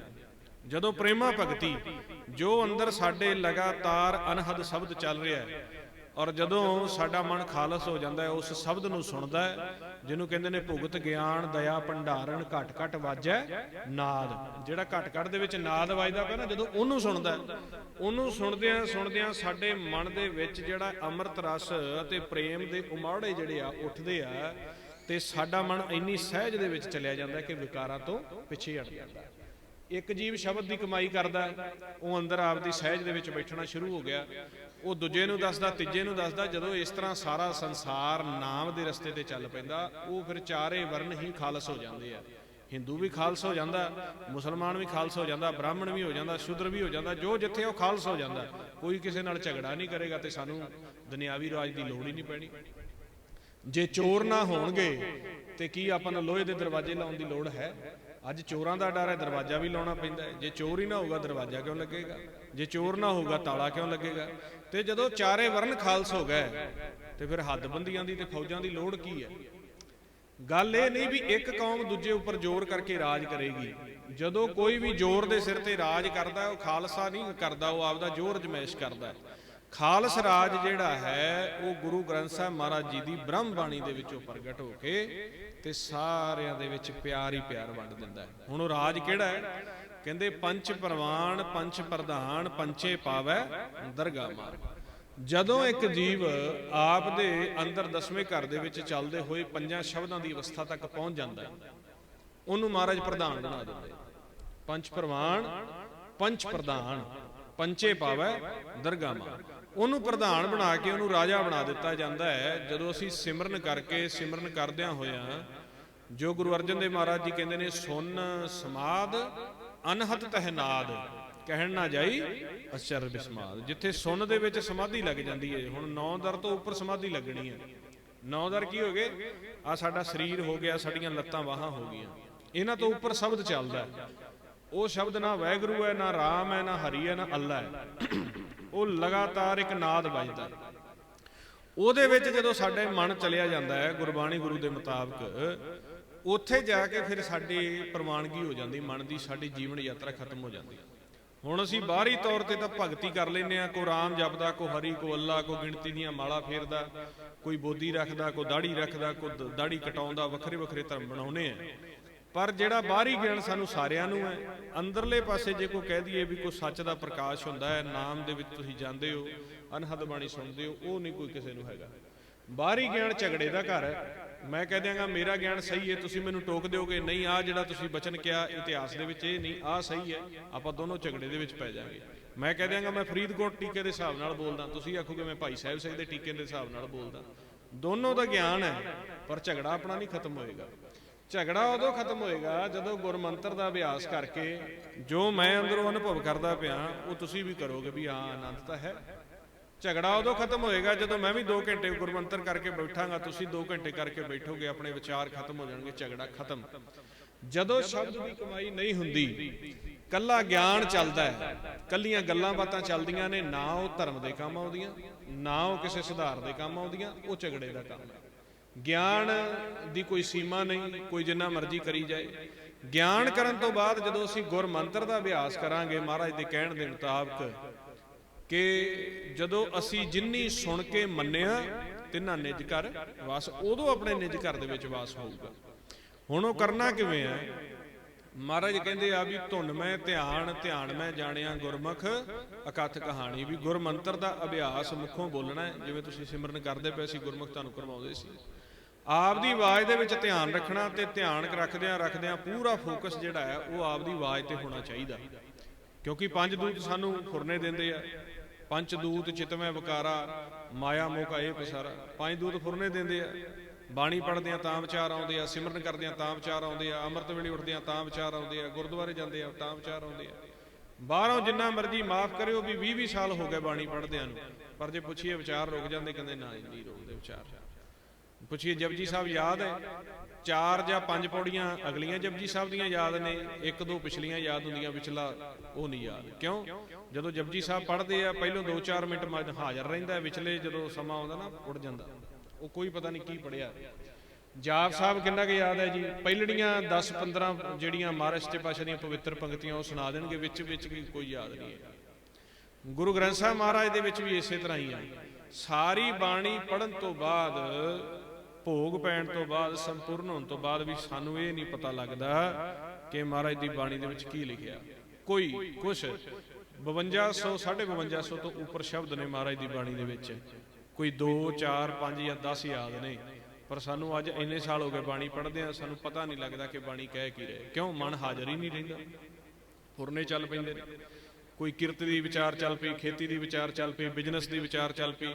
ਉਧਰੋਂ ਆਤਮਾ ਬਾਣੀ ਪੜ੍ਹੀ ਜਾਂਦੀ ਹੈ, ਮਨ ਪੰਜਾਂ ਦੂਤਾਂ ਦੇ ਨਾਲ ਰਲ ਕੇ ਭੱਜ ਜਾਂਦਾ। ਤੇ ਮਹਾਰਾਜ ਕਹਿੰਦੇ ਇਨ ਮਾਇਆ ਜਗਦੀਸ਼ ਗੁਸਾਈ ਤੁਮਰੇ ਚਰਨ ਵਿਸਾਰੇ ਕਿੰਚਤ ਪ੍ਰੀਤ ਨਾ ਉਪਜੈ ਜਨ ਕੋ ਜਨ ਕਹਾਂ ਕਰੇ ਵਿਚਾਰੇ। ਕਹਿੰਦੇ ਮਾਇਆ ਨੇ ਤੇਰੇ ਚਰਨ ਐਸੇ ਵਿਸਾਰੇ ਹੋਏ ਨੇ, ਬੜਾ ਯਤਨ ਵੀ ਮੈਂ ਕਰੀ ਜਾ ਰਿਹਾ, ਸਿਮਰਨ ਵੀ ਕਰਦਾ, ਮਾਲਾ ਵੀ ਫੇਰਦਾ, ਮੱਸਿਆ ਤੇ ਵੀ ਜਾਣਾ, ਪੁੰਨਿਆਂ ਤੇ ਵੀ ਜਾਣਾ, ਔਰ ਤਰ੍ਹਾਂ ਤਰ੍ਹਾਂ ਦੇ ਮੈਂ ਤੀਰਥਾਂ ਤੇ ਜਾਂਦਾ, ਤਰ੍ਹਾਂ ਤਰ੍ਹਾਂ ਦੇ ਸੰਤਾਂ ਮਹਾਂਪੁਰਸ਼ਾਂ ਜਾਂਦਾ, ਪਰ ਮਨ ਦੇ ਵਿੱਚ ਪਿਆਰ ਨਹੀਂ ਬਣਦਾ ਪਿਆ। ਉਹ ਨਹੀਂ ਪਤਾ ਕੀ ਗੱਲ ਆ। ਬੜੇ ਬੜੇ ਸਾਲ ਹੋ ਗਏ ਜੀ ਸਾਨੂੰ ਉਦਮ ਕਰਦੇ ਆ, ਹਜੇ ਵੀ ਸਵੇਰ ਦਾ ਜੇ ਕਹਿ ਦਈਏ ਵੀ ਕਿਤੇ ਦਿਲ ਬਣ ਜਾਵੇ ਵੀ ਚੱਲ ਸਵੇਰੇ 3 ਵਜੇ ਉੱਠ ਕੇ 4 ਵਜੇ ਉੱਠ ਕੇ ਸਿਮਰਨ ਕਰਾਂਗੇ, ਨਾ। ਕਹਿੰਦੇ ਜੀ 5-7 ਮਿੰਟ ਉਦਮ ਕਰਕੇ ਉੱਠ ਵੀ ਜਾਈਏ ਨਾ, ਵੀ ਚੱਲ ਨਹੀਂ ਬੈਠਣਾ ਹੀ ਬੈਠਣਾ ਹੈ। 10 ਮਿੰਟ ਹੁੰਦਾ, ਮੁੜ ਕੇ ਪੈਰਾਂ 'ਚ ਸੂਈਆਂ ਵੱਜਦੀਆਂ, ਕਦੇ ਚੌਂਕੜਾ ਖੁੱਲ ਜਾਂਦਾ, ਕਦੇ ਐਂ ਦਿਲ ਜਿਹਾ ਕਰਦਾ ਵਾ, ਐ ਥੋੜਾ ਟੇਢੇ ਹੋਈਦਾ, ਫਿਰ ਪਤਾ ਹੀ ਉਦੋਂ ਲੱਗਦਾ ਵੀ 8 ਵੱਜ ਗਏ। ਇਸ ਤਰ੍ਹਾਂ ਹੀ ਆ ਸਾਰਿਆਂ ਦਾ। ਕਿਉਂ? ਅੰਦਰ ਪ੍ਰੀਤ ਨਹੀਂ ਨਾ ਹੈ। ਜੇ ਕਹਿ ਦਈਏ ਵੀ ਗੁਰੂ ਘਰ ਦੇ ਵਿੱਚ ਜਾ ਕੇ ਸਿਮਰਨ ਕਰ ਲਈਏ, ਉੱਥੇ ਵੀ ਲੱਤਾਂ ਗੋਡੇ ਸਿੱਧੇ, ਕਦੇ ਘੜੀ ਪਾਸੇ ਧਿਆਨ, ਕਦੇ ਕੋਈ ਮੋਬਾਈਲ ਪਾਸੇ ਧਿਆਨ, ਕਦੇ ਪਿੱਛੇ ਧਿਆਨ। ਸੋ ਇਸੇ ਨੂੰ ਤਾਂ ਕਹਿੰਦੇ ਆ ਵੀ ਕਾਲ ਜਾਲ ਜਿਹਵਾ ਅਰਨੈਣੀ ਕਾਨੀ ਕਾਲ ਸੁਣਿਆ ਬਿਖ ਬਹਿਣੀ। ਕਾਲ ਨੇ ਜਾਲ ਪਾਇਆ ਹੋਇਆ। ਕਾਹਦਾ ਜਾਲ ਹੈ ਜੀ? ਇਹ ਕਰਮ ਦਾ ਜਾਲ ਹੈ। ਕਰਮ ਦੇ ਨਾਲ ਇੰਨੀ ਪ੍ਰੀਤ ਪਈ ਹੋਈ ਹੈ, ਨਾ ਸਵੇਰੇ ਉੱਠਿਆ ਜਾਏ, ਨਾ ਗੁਰਦੁਆਰੇ ਬੈਠਾ ਜਾਏ, ਨਾ ਅਭਿਆਸ ਕੀਤਾ ਜਾਏ। ਮਹਾਰਾਜ ਕੀ ਕਹਿੰਦੇ ਨੇ? ਕਿਰਤ ਕਰਮ ਕੇ ਵਿਛੜੇ। ਵਿਛੋੜਾ ਕਾਹਦਾ? ਕਿਰਤ ਤੇ ਕਰਮ ਦਾ। ਕਿਰਤ ਤੇ ਕਰਮ ਨੂੰ ਇੰਨਾ ਦ੍ਰਿੜ ਕੀਤਾ ਹੋਇਆ ਕਿ ਸੱਚੇ ਪਾਤਸ਼ਾਹ ਜੀ ਨਾਲ ਵਿਛੋੜਾ ਹੈ। ਕਰ ਕਿਰਪਾ ਮੇਲੋ ਰਾਮ, 4 ਕੁੰਟ ਦੈ ਦਿਸ ਭਰਮੇ ਥੱਕ ਆਏ ਪ੍ਰਭ ਕੀ ਸ਼ਾਮ। 14 ਦਿਸ਼ਾਵਾਂ ਵਿੱਚ ਸਾਨੂੰ, 10 ਦਿਸ਼ਾਵਾਂ ਵਿੱਚ ਸਾਨੂੰ ਵੱਖਰੀਆਂ ਵੱਖਰੀਆਂ ਜੂਨਾਂ ਦੇ ਵਿੱਚ ਹੋ ਕੇ ਆਏ ਆ। ਮਹਾਰਾਜ ਜੀ ਹੁਣ ਮਾਨਸ ਜਮਾ ਮਿਲਿਆ, ਪਤਾ ਨਹੀਂ ਕਿੰਨੇ ਕੁ ਸਵਾਸ ਦਿੱਤੇ, ਸੱਚੇ ਪਾਤਸ਼ਾਹ ਮਿਲਾਪ ਕਰਾ ਦਿਓ। ਫਿਰ ਸੱਚੇ ਪਾਤਸ਼ਾਹ ਇੰਨੇ ਪੂਰੇ ਨੇ, ਕਹਿੰਦੇ ਮੈਂ ਤੈਨੂੰ ਇਹ ਨਹੀਂ ਕਹਿੰਦਾ ਵੀ ਤੇਰਾ ਕੰਮ ਛੱਡ ਦੇ, ਮੈਂ ਤੈਨੂੰ ਇਹ ਨਹੀਂ ਕਹਿੰਦਾ ਤੇਰੀ ਗ੍ਰਸਤ ਛੱਡ ਦੇ, ਮੈਂ ਤੈਨੂੰ ਇਹ ਨਹੀਂ ਕਹਿੰਦਾ ਵੀ ਤੇਰੀ ਖੇਤੀ ਛੱਡ ਦੇ, ਬੱਚੇ ਛੱਡ ਦੇ। ਤੈਨੂੰ ਤਰੀਕਾ ਦੱਸ ਦਿੰਦੇ ਆ। ਖੇਤੀ ਵੀ ਕਰੀ ਜਾਈ, ਬਿਜ਼ਨਸ ਕਰੀ ਜਾਈ, ਬੱਚਿਆਂ 'ਚ ਰਹੀ ਜਾਈ, ਗ੍ਰਸਤ ਨਿਭਾਈ ਜਾਈ, ਤੇ ਮਿਲਾਪ ਵੀ ਕਰ ਸਕਦਾ ਤੂੰ। ਤੇ ਉਹ ਕਹਿੰਦੇ ਤਰੀਕਾ ਕੀ? ਕਹਿੰਦੇ ਕਰਮ ਧਰਮ ਤੁਮ ਚੌਪੜ ਸਾਜੋ, ਸਤ ਕਰੋ ਤੁਮ ਸਾਰੀ, ਕਾਮ ਕਰੋ ਲੋਭ ਮੋਹ ਜੀਤੋ ਐਸੀ ਖੇਲ ਹਰ ਪਿਆਰੀ। ਕਹਿੰਦਾ ਜਦੋਂ ਤਾਂ ਸਵੇਰੇ ਖੇਤੀ ਕਰਨੀ ਆ, ਜਦੋਂ ਬਿਜ਼ਨਸ ਕਰਨਾ, ਪਰਿਵਾਰ 'ਚ ਬੈਠਣਾ, ਜਦੋਂ ਕਰਮ ਸ਼ੁਰੂ ਕਰਨਾ, ਉਹਦੇ ਨਾਲ ਅਨਪੜਾਂ ਵਾਲਾ ਜਿਹੜਾ ਗਿਆਨ ਆ ਉਹ ਸ਼ੁਰੂ ਕਰ ਲੈਣਾ। ਕਹਿੰਦੇ ਜੀ ਅਨਪੜਾਂ ਵਾਲਾ ਗਿਆਨ, ਕਿਉਂਕਿ ਪੁਰਾਤਨ ਵਿੱਚ ਕੀ ਸੀਗਾ? ਅਗਲਾ ਕਹਿੰਦਾ ਸੀ ਪਹਿਲਾਂ ਸਿਹਾਰੀਆਂ ਬਿਹਾਰੀਆਂ ਸਿੱਖੋ, ਫਿਰ ਸੰਸਕ੍ਰਿਤ ਭਾਸ਼ਾ ਸਿੱਖੋ, ਫਿਰ ਇਹਨੂੰ ਪੜ੍ਹਨ ਦਾ ਤਰੀਕਾ ਸਿੱਖੋ, ਫਿਰ ਪਹਿਲਾਂ ਇਸ਼ਨਾਨ ਕਰਕੇ ਆਓ, ਫਿਰ ਸਿਰ ਨਹਾ ਕੇ ਆਓ, ਫਿਰ ਜਿਹੜੀ ਗ੍ਰਸਤ ਛੱਡ ਕੇ ਆਓ, ਤਾਂ ਤੁਹਾਨੂੰ ਗਿਆਨ ਹੋ ਸਕਦਾ। ਸੱਚੇ ਪਾਤਸ਼ਾਹ ਨੇ ਸਾਰੀ ਖੇਡ ਹੀ ਮੁਕਾ ਦਿੱਤੀ। ਕਹਿੰਦੇ ਇਹੜ ਤਿਹੜ ਛੱਡ ਤੂੰ ਗੁਰ ਕਾ ਸ਼ਬਦ ਪਛਾਣ, ਸਤਿਗੁਰ ਅੱਗੇ ਢਹਿ ਪੋ ਸਭ ਕੁਝ ਜਾਣੇ ਜਾਣ। ਕਹਿੰਦੇ ਮਾਲਕ ਨੂੰ ਆਪਾਂ ਸਿਆਣੇ ਹੋ ਕੇ ਥੋੜਾ ਨਾ ਬਣਾ ਸਕਦੇ, ਦਿਖਾ ਸਕਦੇ। ਕਰਮ ਜਦੋਂ ਸ਼ੁਰੂ ਕਰਨਾ ਤੇ ਆ ਮੁੱਖ ਦੇ ਵਿੱਚ ਨਾਲੋਂ ਨਾਲ ਧਰਮ ਸ਼ੁਰੂ ਕਰ ਲੈਣਾ। ਵਾਹ ਗੁਰੂ, ਵਾਹ ਗੁਰੂ, ਵਾਹ ਗੁਰੂ, ਨਾਲ ਕੰਮ ਕਰਨਾ। ਨਾਮਾ ਕਹਿ ਤਲੋਚਣਾ ਮੁਖ ਤੇ ਰਾਮ ਸੰਭਾਲ, ਹਾਥ ਪਾਉ ਕਰ ਕਾਮ ਸਭ ਚੀਤ ਨਿਰੰਜਨ ਨਾਲ। ਖੱਬਾ ਪੈਰ ਰੱਖਿਆ ਵਾਹੇ, ਸੱਜਾ ਰੱਖਿਆ ਗੁਰੂ, ਵਾਹਿਗੁਰੂ ਵਾਹਿਗੁਰੂ। ਲਾ ਤੁਰੀ ਵੀ ਜਾਣਾ ਤੇ ਨਾਲ ਫੁਰਨਾ ਵੀ ਨਹੀਂ ਆਉਣਾ, ਤੇ ਨਾਲ ਕੰਮ ਵੀ ਹੋ ਜਾਣਾ। ਕੰਮ ਕਰੀ ਜਾਣਾ, ਮੁਖ ਕੀ ਬਾਤ ਸਗਲ ਸਿਓ ਕਰਤਾ। ਸਾਰਿਆਂ ਨਾਲ ਮੁਖ ਦੀ ਗੱਲ ਕਰੀ ਜਾਣੀ ਆ, ਅੰਦਰ ਸਿਮਰਨ ਚੱਲੀ ਜਾਣਾ। ਇਹ ਤਾਂ ਹੋ ਗਿਆ ਕਰਮ ਦੇ ਨਾਲ।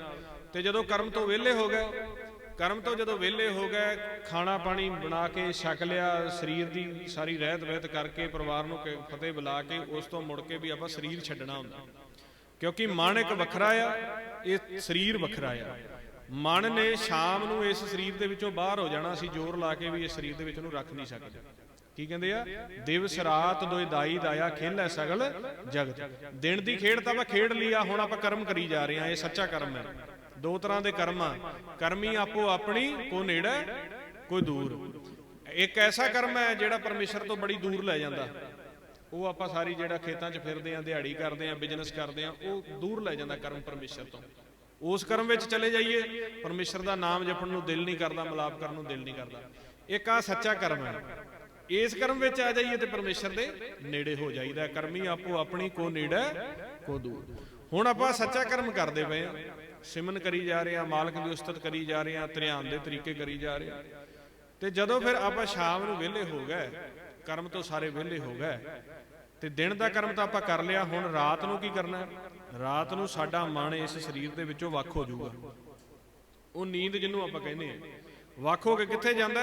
ਆ ਦ੍ਰਿਸ਼ਟ ਮਨ ਸਰੀਰ ਛੱਡ ਦਿੰਦਾ ਮਨ, ਤੇ ਅੰਦਰ ਜਿਹੜਾ ਆ ਨੇਤਰ ਬੰਦ ਹੋ ਗਏ ਤੇ ਆ ਸਾਹਮਣੇ ਹਨੇਰਾ ਨਾ, ਅੱਖਾਂ ਬੰਦ ਕਰਕੇ ਦੇਖੋ ਸਾਰਾ ਸਾਹਮਣੇ ਹਨੇਰਾ, ਇਹਨੂੰ ਸੁੰਨ ਕਿਹਾ ਗਿਆ। ਇਹ ਸੁੰਨ ਵਿੱਚ ਚਲਿਆ ਜਾਂਦਾ ਹੈ, ਇੱਥੋਂ ਐ ਪਲਟਾ ਮਾਰ ਜਾਂਦਾ ਗਾਂ। ਮਨ ਜਿਹੜਾ ਸਵੇਰੇ ਤਾਂ ਹੁਣ ਬੋਲ ਰਿਹਾ, ਹੱਥ ਹਿਲਾ ਰਿਹਾ, ਗੱਲਬਾਤ ਕੀਤੀ, ਸਾਰੀ ਦਿਹਾੜੀ ਆਪਾਂ ਕਰਮ ਕਰਨਾ। ਜਦੋਂ ਸ਼ਾਮ ਨੂੰ ਹੋਣਾ, ਕੁਦਰਤੀ ਤੌਰ ਤੇ ਹੀ ਮਹਾਰਾਜ ਨੇ ਇੱਕ ਐਸਾ ਵਿਧਾਨ ਬਣਾਇਆ, ਰਾਤ ਦੀ ਖੇਡ ਆਪਾਂ ਸੁੰਨ ਵਿੱਚ ਚਲੇ ਜਾਂਦੇ। ਮਨ ਇੱਥੋਂ ਨਿਕਲਿਆ, ਨੇਤਰਾਂ ਦੇ ਸਾਹਮਣੇ ਸੋਨਿਆ, ਉਧਰ ਚਲਿਆ ਗਿਆ। ਉੱਥੇ ਕੀ ਕਰੇਗਾ? ਪੈਰਾਂ ਬਾਝੋਂ ਚੱਲਣਾ, ਵਿਣ ਹੱਥਾਂ ਕਰਨਾ। ਆਹ ਪੈਰ, ਆਹ ਹੱਥ, ਆਹ ਅੱਖਾਂ ਬਾਣੀ ਕੰਮ ਨਹੀਂ ਕਰਨਗੀਆਂ। ਜਿਹੜਾ ਮਨ ਦਾ ਸੂਖਮਕਾਰ ਹੈ, ਇਹ ਦ੍ਰਿਸ਼ਟਮਾਨਕਾਰ ਹੈ, ਸੂਖਮਕਾਰ ਹੈ, ਜਿਹੜਾ ਪ੍ਰਕਾਸ਼ ਰੂਪੀ ਹੈ, ਉਹ ਸੁੰਨ ਵਿੱਚ ਜਾ ਕੇ ਦੇਖੂਗਾ ਜਿੱਥੇ ਆਪਾਂ ਸੁਪਨਾ ਦੇਖਦੇ ਹਾਂ। ਉਹ ਕਿਹੜੀਆਂ ਅੱਖਾਂ ਨਾਲ ਸੁਪਨਾ ਦੇਖਦੇ ਆ? ਤਾਂ ਬੰਦ ਹੁੰਦੀਆਂ। ਤੇ ਅੱਛਾ ਫਿਰ ਕਿਹੜਾ ਚਾਨਣ ਕਿਹੜਾ ਹੁੰਦਾ? ਕਿਉਂਕਿ ਇੱਥੇ ਤਾਂ ਹਨੇਰਾ ਹੈ ਤੇ ਚਾਨਣ ਤੋਂ ਬਿਨਾਂ ਕੋਈ ਚੀਜ਼ ਦਿਖਦੀ ਨਹੀਂ। ਤੇ ਕਿਹੜੇ ਚਾਨਣ ਵਿੱਚ ਆਪਾਂ ਜਾ ਕੇ ਸੁਪਨਾ ਦੇਖਦੇ ਹਾਂ? ਗੱਲਾਂ ਬਾਤਾਂ ਵੀ ਕਰਦੇ ਹਾਂ, ਕਈ ਵਾਰੀ ਐਸੇ ਜੀਵ ਵੀ ਮਿਲ ਜਾਂਦੇ ਨੇ ਜਿਹੜੇ ਪਹਿਲੋਂ ਨਹੀਂ ਕਦੇ ਆਪਾਂ ਦੇਖੇ ਹੁੰਦੇ। ਹੁਣ ਉਸ ਚਾਨਣ ਦੇ ਵਿੱਚ ਜਾ ਕੇ ਮਨ ਨੇ ਆਪ ਦੇ ਘਰ ਦੀ ਪਛਾਣ ਕਰਨੀ ਹੈ। ਸ਼ਾਮ ਨੂੰ ਫਿਰ ਕੀ ਕਰਨਾ? ਜਦੋਂ ਅਸੀਂ ਕਰਮ ਤੋਂ ਵਿਹਲੇ ਹੋ ਗਏ, ਗੁਰਮੰਤਰ ਦਾ ਅਭਿਆਸ ਕਰਦੇ ਕਰਦੇ ਕਰਦੇ ਸਰੀਰ ਨੂੰ ਢਿੱਲਿਆਂ ਛੱਡਦੇ ਜਾਣਾ। ਜੋ ਅੰਦਰ ਅਨਹਦ ਬਾਣੀ ਦਾ ਲਗਾਤਾਰ ਧੁਨ ਚੱਲਦੀ ਹੈ, ਉਸ ਧੁਨ ਦੇ ਵਿੱਚ ਧਿਆਨ ਜੋੜ ਲੈਣਾ। ਇੱਕਦਮ ਘਰਾੜਾ ਵੱਜੂਗਾ, ਕੋਈ ਪਤਾ ਨਹੀਂ, ਸਰੀਰ ਪਾਸੇ, ਮਨ ਆਪਦੇ ਘਰ ਚਲਾ ਜਾਊਗਾ। ਉਹ ਫਿਰ ਸੁਪਨੇ 'ਚ ਨਹੀਂ ਜਾਊਗਾ, ਉਹ ਉੱਥੇ ਜਾਊਗਾ। ਜੈ ਘਰ ਕੀਰਤ ਆਖੀਐ, ਕਰਤੇ ਕਾ ਹੋਏ ਵਿਚਾਰੋ, ਤਿਤ ਘਰ ਗਾਵੋ ਸੋਇਲਾ ਸਿਵਰੋ ਸਿਰਜਣ। ਜਿੱਥੇ ਕਰਤੇ ਦੀ ਕੀਰਤ ਚੱਲਦੀ ਪਈ ਆ, ਜਿੱਥੇ ਅਨਹਦ ਸ਼ਬਦ ਚੱਲ ਰਹੇ ਆ, ਪ੍ਰਕਾਸ਼ ਰੂਪ ਮਾਲਕ ਆਪ ਹਾਜ਼ਰ ਆ। ਸਵੇਰੇ ਮਾਇਆ ਦੇ ਦੇਸ਼ 'ਚ ਕਰਮ ਕੀਤਾ, ਸ਼ਾਮ ਨੂੰ ਮਾਇਆ ਦਾ ਦੇਸ਼ ਛੱਡਿਆ ਤੇ ਆਪ ਦੇ ਘਰ ਦੇ ਵਿੱਚ ਚਲਿਆ ਗਿਆ। ਇਹਨੂੰ ਕਹਿੰਦੇ ਨੇ ਜਨਮ ਅਤੇ ਮਰਨ। ਇੱਥੋਂ ਜਨਮ ਹੋ ਗਿਆ, ਇੱਧਰ ਆ ਗਏ, ਇੱਥੋਂ ਮਰਨ ਹੋ ਗਿਆ, ਆਪ ਦੇ ਘਰ ਚਲੇਗਾ। ਲੋਕ ਤੇ ਪਰਲੋਕ ਦੀ ਖੇਡ ਹੈ। ਇਹ ਖੇਡ ਜਦੋਂ ਆਪਾਂ ਸਿੱਖ ਜਾਵਾਂਗੇ, ਫਿਰ ਅਸੀਂ ਕਾਮਯਾਬ ਹੋ ਜਾਵਾਂਗੇ। ਪਰ ਇਹਦੇ ਲਈ ਫਿਰ ਸਾਨੂੰ ਮਿਹਨਤ ਕਰਨੀ ਪੈਣੀ। ਗੁਰਮੰਤਰ ਦਾ ਅਭਿਆਸ ਕਰਕੇ ਪਹਿਲੋਂ ਆਪ ਦੇ ਅੰਦਰ ਜੋ ਲਗਾਤਾਰ ਅਨਹਦ ਬਾਣੀ ਚੱਲਦੀ ਪਈ ਹੈ, ਉਹਨੂੰ ਸੁਣਨਾ। ਆਪਾਂ ਉਹਨੂੰ ਸੁਣਨ ਦਾ ਤਰੀਕਾ ਗੁਰੂ ਅਮਰਦਾਸ ਜੀ ਕਹਿੰਦੇ ਨੇ, ਅਨਹਤ ਬਾਣੀ ਗੁਰ ਸ਼ਬਦ ਜਾਣੀ, ਹਰ ਨਾਮ ਹਰ ਰਸ ਭੋਗੋ, ਕਹ ਨਾਨਕ ਪ੍ਰਭ ਆਪ ਮਿਲਿਆ, ਕਰਨ ਕਾਰਨ ਜੋਗੋ। ਉਹਨੂੰ ਕਹਿੰਦੇ ਨੇ ਅਨੰਦ ਸੁਣੋ ਵਡਭਾਗੀਓ, ਸਗਲ ਮਨੋਰਥ ਪੂਰੇ। ਜਿਹੜੇ ਸਾਡੇ ਕਾਰਜ ਪੂਰੇ ਨਹੀਂ ਹੁੰਦੇ, ਸਾਡੀ ਦਿੱਕਤਾਂ ਆਉਂਦੀਆਂ, ਕਿਉਂ? ਅੰਦਰ ਤਾਂ ਖਾਲੀ ਹੈ। ਹਰ ਨਾਮ ਮਿਲੀਏ ਸਾਜਣ, ਕਤ ਪਾਈਏ ਵਿਸ਼ਰਾਮ। ਹਾਂਜੀ, ਹਰ ਨਾਮੋ ਕੰਤ ਵੀ ਹੋਣੀਆਂ, ਮੀਤ ਸੱਜਣ ਸਭ ਜਾਮ। ਜਮਾਂ ਦੇ ਵਿੱਚ ਆਪਾਂ ਰਹਿੰਦੇ ਔਰ ਵਿਸ਼ਰਾਮ ਸਾਡੇ ਮਨ ਨੂੰ ਮਿਲਦਾ ਨਹੀਂ, ਤੇ ਸਾਰੀ ਦਿਹਾੜੀ ਕਰਮ ਹੀ ਕਰਮ ਕਰੀ ਜਾਂਦੇ ਆ, ਕਰਮ ਹੀ ਕਰਮ ਕਰੀ ਜਾਂਦੇ ਆ।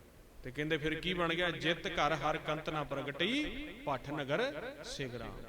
ਕਹਿੰਦੇ ਜਿਹੜੇ ਸਿਵੇਂ ਹੁੰਦੇ ਆ ਨਾ, ਸ਼ਮਸ਼ਾਨ ਹੁੰਦੇ ਆ, ਸ਼ਮਸ਼ਾਨਾਂ ਤੋਂ ਵੀ ਮਾੜਾ ਤੁਹਾਡਾ ਸਰੀਰ ਹੋਇਆ ਪਿਆ।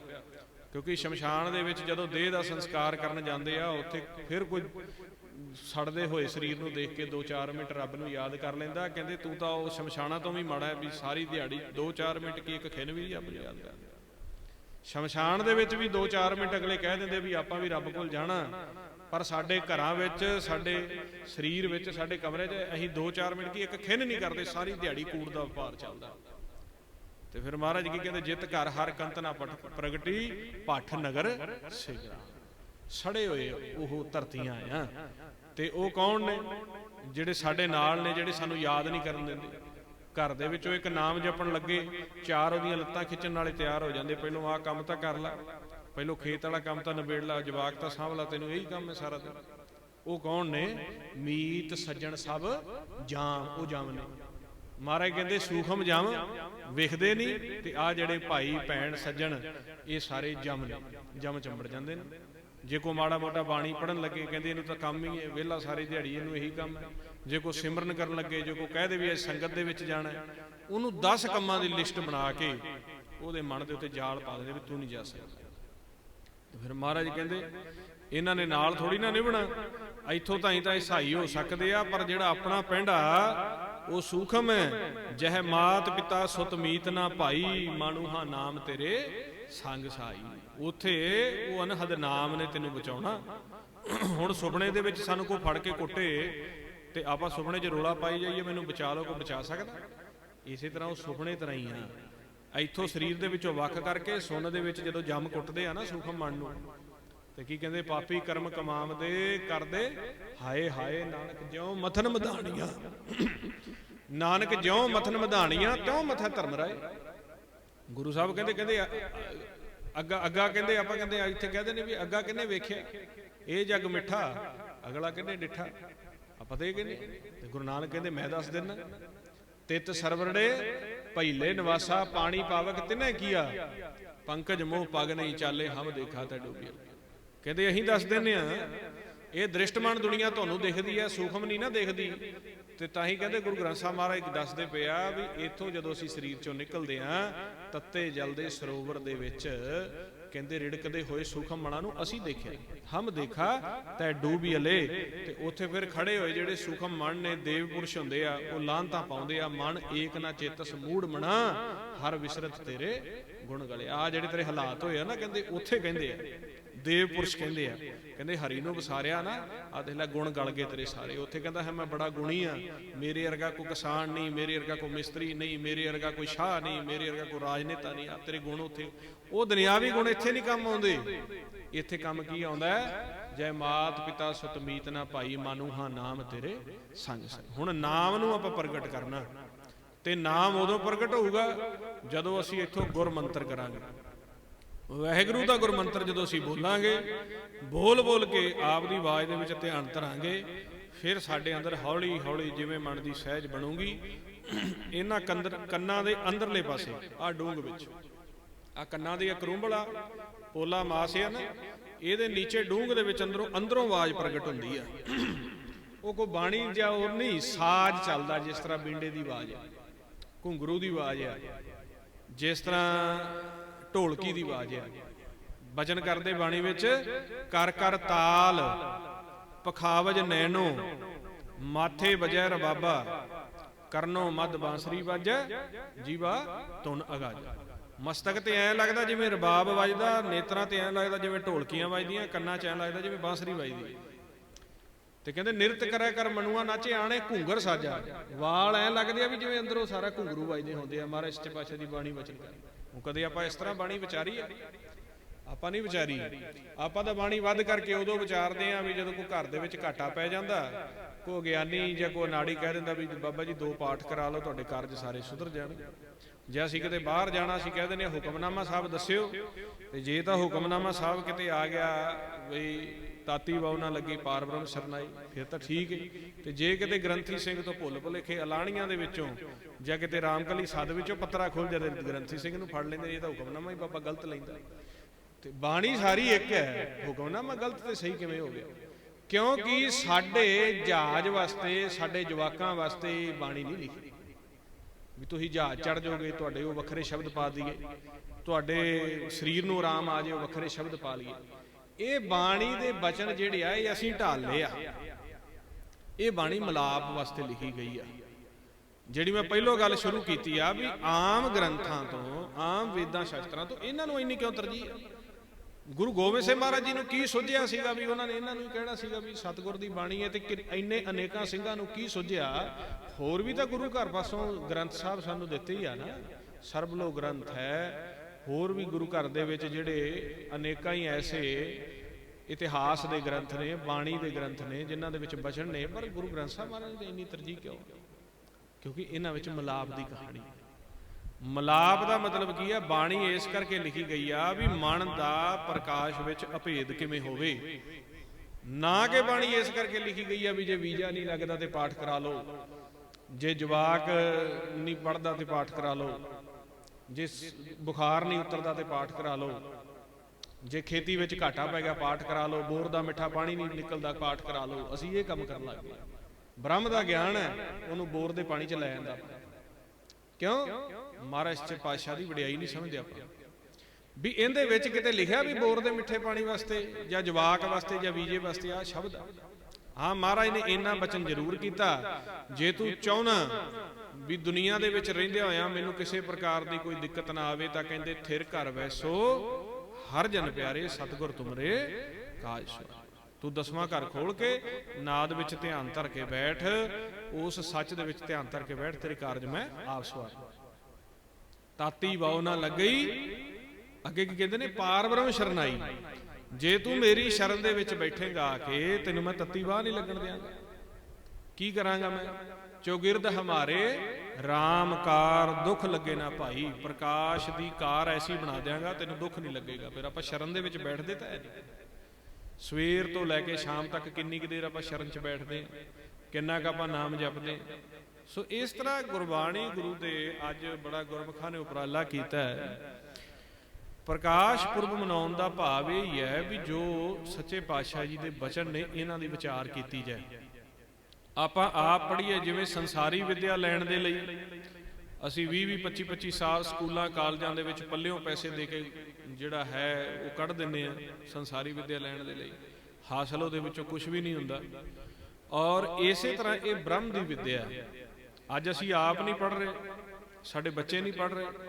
ਜਿਹੜੇ ਕੋ ਮਾੜੇ ਮੋਟੇ ਕੋਈ ਗੁਰੂ ਘਰ ਦੇ ਪਿਆਰੇ ਹੈਗੇ ਜਿਨ੍ਹਾਂ ਦੀ ਕਿਰਪਾ ਹੈ, ਉਹ ਫਿਰ ਵੀ ਪੜ੍ਹ ਕੇ ਗੁਰੂ ਘਰਾਂ ਦੇ ਵਿੱਚ ਔਖੇ ਸੌਖੇ ਹੋ ਕੇ ਸਾਨੂੰ ਜਿਹੜਾ ਹੈ ਸੁਵਿਧਾ ਦੇ ਰਹੇ ਆ, ਮਹਾਰਾਜ ਦੀ ਸੇਵਾ ਦੇ ਰਹੇ ਆ। ਕਸੂਰ ਅਸੀਂ ਉਹਨਾਂ ਦਾ ਕੱਢਦੇ ਬਈ ਇਹ ਬਾਬਾ ਜੀ ਬਾਣੀ ਬੜੀ ਛੇਤੀ ਪੜ੍ਹਦੇ ਆ, ਇਹ ਸ਼ੁੱਧ ਨਹੀਂ ਪੜ੍ਹਦਾ, ਇਹ ਪੈਸੇ ਜ਼ਿਆਦਾ ਮੰਗਦਾ, ਇਹ ਗ੍ਰੰਥੀ ਸਿੰਘ ਜਿਹੜਾ ਤਨਖਾਹ ਜ਼ਿਆਦਾ ਮੰਗਦਾ। ਫਿਰ ਆਪਦੇ ਬੱਚਿਆਂ ਨੂੰ ਲਾ ਲਓ। ਗ੍ਰੰਥੀ ਸਿੰਘ ਤਾਂ ਨਹੀਂ ਕਹਿੰਦਾ ਨਾ ਵੀ ਤੁਸੀਂ ਆਪਦੇ ਬੱਚਿਆਂ ਨੂੰ ਨਾ ਪੜ੍ਹਾਓ। ਗ੍ਰੰਥੀ ਸਿੰਘ ਦੀ ਤਾਂ ਸਾਨੂੰ ਉਦੋਂ ਲੋੜ ਹੈ ਨਾ ਜਦੋਂ ਨਾ ਸਾਨੂੰ ਪੜ੍ਹਨੀ ਆਵੇ, ਨਾ ਸਾਡੇ ਬੱਚਿਆਂ ਨੂੰ ਆਵੇ, ਨਾ ਸਾਡੇ ਰਿਸ਼ਤੇਦਾਰਾਂ ਨੂੰ ਆਵੇ। ਤਾਂ ਗ੍ਰੰਥੀ ਸਿੰਘ ਲਿਆਉਣਾ ਪੈਣਾ, ਉਹ ਤਾਂ ਵਜ਼ੀਰ ਹੈ ਗੁਰੂ ਘਰ। ਤੇ ਗ੍ਰੰਥੀ ਸਿੰਘ ਤਾਂ ਸਗੋਂ ਇਹ ਕਹਿੰਦੇ ਆ ਵੀ ਤੁਸੀਂ ਆਪਦੇ ਬੱਚਿਆਂ ਨੂੰ ਪੜ੍ਹਾਓ, ਆਪ ਪੜ੍ਹੋ ਤੇ ਬਾਣੀ ਕੰਠ ਕਰ ਲਓ ਤੇ ਸਾਡੀ ਲੋੜ ਹੀ ਨਾ ਪਵੇ ਤੁਹਾਨੂੰ। ਠੀਕ ਹੈ ਨਾ ਜੀ।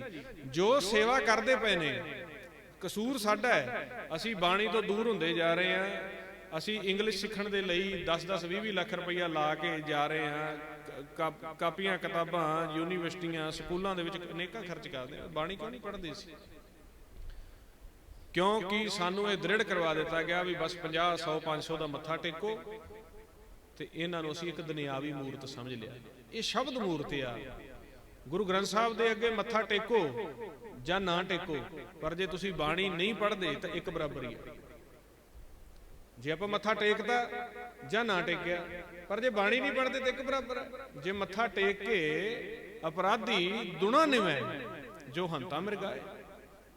ਮਹਾਰਾਜ ਕਹਿੰਦੇ ਮੱਥਾ ਟੇਕਿਆ ਕੀ ਹੋਣਾ ਹੈ? ਜਿਹੜਾ ਸ਼ਿਕਾਰੀ ਹੁੰਦਾ ਹੈ ਨਾ ਉਹ ਆਮ ਬੰਦੇ ਤੋਂ ਦੂਣਾ ਨਹੀਂ ਹੁੰਦਾ ਹੈ। ਨੀਵਾਂ ਤਾਂ ਉਹ ਵੀ ਹੁੰਦਾ, ਪਰ ਉਹਦੀ ਬਿਰਤੀ ਕੀ ਹੈ ਵੀ ਹਿਰਨ ਨੂੰ ਮਾਰਨਾ ਹੈ। ਮੈਂ ਨੀਵਾਂ ਹੋ ਜਾ, ਪਤਾ ਨਾ ਲੱਗੇ ਕਿਸੇ ਨੂੰ। ਤੇ ਕਹਿੰਦੇ ਵੇਖੀ ਕਿਤੇ ਮੇਰੇ ਅੱਗੇ ਆ ਕੇ ਮਿਰਗ ਤ੍ਰਿਸ਼ਨਾ ਵਿੱਚ ਤਾਂ ਨਹੀਂ ਨਿਉਂਦਾ ਵੀ ਮਹਾਰਾਜ ਅੱਗੇ ਦੂਣਾ ਨਿਉਂ ਜੀਏ ਵੀ ਇੱਕ ਵਾਰੀ ਸਾਡਾ ਸੰਸਾਰੀ ਕਾਰਜ ਬਣ ਜਾਵੇ। ਲੋਭ ਵਿੱਚ ਆ ਕੇ ਤਾਂ ਨਹੀਂ ਮੇਰੇ ਕੋਲੋਂ ਨਿਉਂਦਾ, ਕਾਮ ਵਿੱਚ ਆ ਕੇ ਤਾਂ ਨਹੀਂ ਮੇਰੇ ਕੋਲ ਨਿਉਂਦਾ, ਤ੍ਰਿਸ਼ਨਾ ਵਿੱਚ ਆ ਕੇ ਤਾਂ ਨਹੀਂ ਨਿਉਂਦਾ। ਜੇ ਆਪਾਂ ਬਾਣੀ ਨੂੰ ਪੜ੍ਹਦੇ ਨਹੀਂ, ਅੰਗਾਂ ਦੀ ਵਿਚਾਰ ਨਹੀਂ ਕਰਦੇ, ਫਿਰ ਆਪਾਂ ਚਾਹੇ ਮੱਥਾ ਟੇਕਦੇ ਹਾਂ ਚਾਹੇ ਨਹੀਂ ਟੇਕਦੇ, ਇੱਕੋ ਹੀ ਅਵਸਥਾ ਇੱਕ ਹੀ। ਅਸਲ ਗੁਰੂ ਗ੍ਰੰਥ ਸਾਹਿਬ ਮਹਾਰਾਜ ਸੱਚੇ ਪਾਤਸ਼ਾਹ ਦੀ ਸੇਵਾ ਹੈ ਸਹਿਜ ਪਾਠ ਰੱਖੀਏ ਤੇ ਵਿਚਾਰੀਏ। 2-2 ਅੰਗ 5-5 ਅੰਗ ਅਸੀਂ ਸਾਨੂੰ ਆਪ ਨਹੀਂ ਸੰਥਿਆ ਲੈਣੀ ਆਉਂਦੀ। ਗੁਰੂ ਘਰ ਦੇ ਵਜ਼ੀਰਾਂ ਪਾਸ ਜਾਈਏ, ਉਹਨਾਂ ਨੂੰ ਬੇਨਤੀ ਕਰੀਏ ਵੀ ਸਾਨੂੰ ਬਾਣੀ ਪੜ੍ਹਨੀ ਸਿਖਾਓ। ਕਿਉਂ ਸਾਡੇ ਗੁਰੂ ਮਹਾਂਪੁਰਸ਼ਾਂ ਨੇ ਇਹਨਾਂ ਦੇ ਪਿੱਛੇ ਇੰਨੀ ਸ਼ਹੀਦੀਆਂ ਦਿੱਤੀਆਂ, ਇੰਨਾ ਖੇਲ ਰਚਿਆ। ਅਸੀਂ ਆਪ ਬਾਣੀ ਪੜ੍ਹੀਏ, ਬੱਚਿਆਂ ਨੂੰ ਪੜ੍ਹਾਈਏ, ਬੱਚਿਆਂ ਨੂੰ ਕਹੀਏ ਜਿੱਥੇ ਤੁਸੀਂ ਇੰਨੀਆਂ ਡਿਗਰੀਆਂ ਲੈ ਰਹੇ ਹੋ ਨਾਲ ਬਾਣੀ ਪੜ੍ਹਨੀ ਵੀ ਭਾਈ ਜ਼ਰੂਰੀ ਆ। ਇਹ ਸਾਡੇ ਗੁਰੂ ਘਰ ਦੀ ਸਾਨੂੰ ਵਿਰਾਸਤ ਦਿੱਤੀ ਆ। ਸਾਜਿਆ ਤਾਂ ਸਾਨੂੰ ਗੁਰੂ ਗ੍ਰੰਥ ਸਾਹਿਬ ਗੁਰੂ ਗੋਬਿੰਦ ਸਿੰਘ ਮਹਾਰਾਜ ਜੀ ਆ ਨਾ। ਤੇ ਉਹਨਾਂ ਜਦੋਂ ਸਾਡੇ ਲਈ ਇੰਨਾ, ਜੇ ਧੀਰਮਲ ਨੇ ਉਦੋਂ ਗੁਰੂ ਸਾਹਿਬ ਦੀ ਬੀੜ ਨਹੀਂ ਸੀ ਦਿੱਤੀ ਤੇ ਕਹਿ ਦਿੰਦੇ ਚਲੋ ਨਹੀਂ ਦਿੱਤੀ ਭਾਈ ਠੀਕ ਹੈ ਭਾਣਾ ਮੰਨੋ। ਉਹਨਾਂ ਨੂੰ ਕੀ ਲੋੜ ਸੀਗੀ ਵੀ ਤੰਬੂ ਲਾਏ, ਇੰਨੀ ਜਿਹੜੀ ਆ ਉਦਮ ਕੀਤਾ, ਕੋਈ ਕੀ ਕਿੰਨਾ ਮਹੱਤਵ ਵੀ ਚਲੋ ਜੀ ਉਹ ਗੁਰੂ ਸਾਹਿਬ ਕਹਿੰਦੇ ਉਹਨਾਂ ਬੀੜਾਂ ਨਹੀਂ ਦਿੱਤੀਆਂ, ਉਹਨਾਂ ਦੇ ਠੀਕ ਹੈ ਜੀ ਮਹਾਰਾਜ ਦਾ ਅਕਾਲ ਪੁਰਖ ਦਾ ਭਾਣਾ ਨਹੀਂ ਦਿੱਤੀਆਂ, ਠੀਕ ਹੈ ਸਤ ਬਚਨ ਵਾਹਿਗੁਰੂ ਜੀ ਕਾ ਖਾਲਸਾ ਵਾਹਿਗੁਰੂ ਜੀ ਨਾ। ਉਹ ਆਂਦੇ ਇਹ ਬਚਨ ਜਿਹੜੇ ਨੇ ਕਲਯੁਗ ਚ ਅੱਗੇ ਲੈ ਕੇ ਜਾਣੇ। ਕਿੰਨਾ ਉਹਨਾਂ ਨੇ ਪ੍ਰਤਾਪ ਦੇ ਨਾਲ ਦੁਬਾਰਾ ਫਿਰ ਬਚਨ ਉਤਾਰੇ, ਕਲਾ ਵਰਤਾਈ। ਅਸੀਂ ਅੱਜ ਬਾਣੀ ਨਹੀਂ ਪੜ੍ਹਦੇ ਤੇ ਅਸੀਂ ਬਾਹਰੋਂ ਲੜੀ ਜਾ ਰਹੇ ਹਾਂ, ਰਾਜ ਲੈਣਾ, ਅਸੀਂ ਆਹ ਲੈਣਾ, ਆਹ ਲੈਣਾ। ਤੇ ਇਸ ਤਰ੍ਹਾਂ ਨਹੀਂ ਮਿਲਣਾ। ਝਗੜਾ ਜਿੰਨਾ ਮਰਜ਼ੀ ਕਰ ਲਓ, ਰਾਜ ਗੁਰੂ ਗ੍ਰੰਥ ਸਾਹਿਬ ਮਹਾਰਾਜ ਚ ਪਿਆ, ਜਿੰਦੇ ਚ ਕੋਈ ਲੜਾਈ ਨਹੀਂ, ਕੋਈ ਝਗੜਾ ਨਹੀਂ, ਕੋਈ ਪਿਸਤੌਲ ਨਹੀਂ, ਕੋਈ ਨਹੀਂ, ਪਿਆਰ ਹੀ ਪਿਆਰ। ਪਿਆਰ ਕਰਨਾ ਸਿੱਖ ਲਈਏ ਤੇ ਸਾਰਾ ਸੰਸਾਰ ਵਸ ਆ ਜਾਂਦਾ। ਤੇ ਜਦੋਂ ਸਾਡੇ ਵਿੱਚ ਪਿਆਰ ਨਹੀਂ ਤੇ ਕੋਈ ਵੀ ਦੂਜਾ ਵਸ ਨਹੀਂ ਆਉਂਦਾ। ਸੋ ਪਿਆਰ ਦੇ ਲਈ ਸ਼ਬਦ ਦਾ ਅਭਿਆਸ,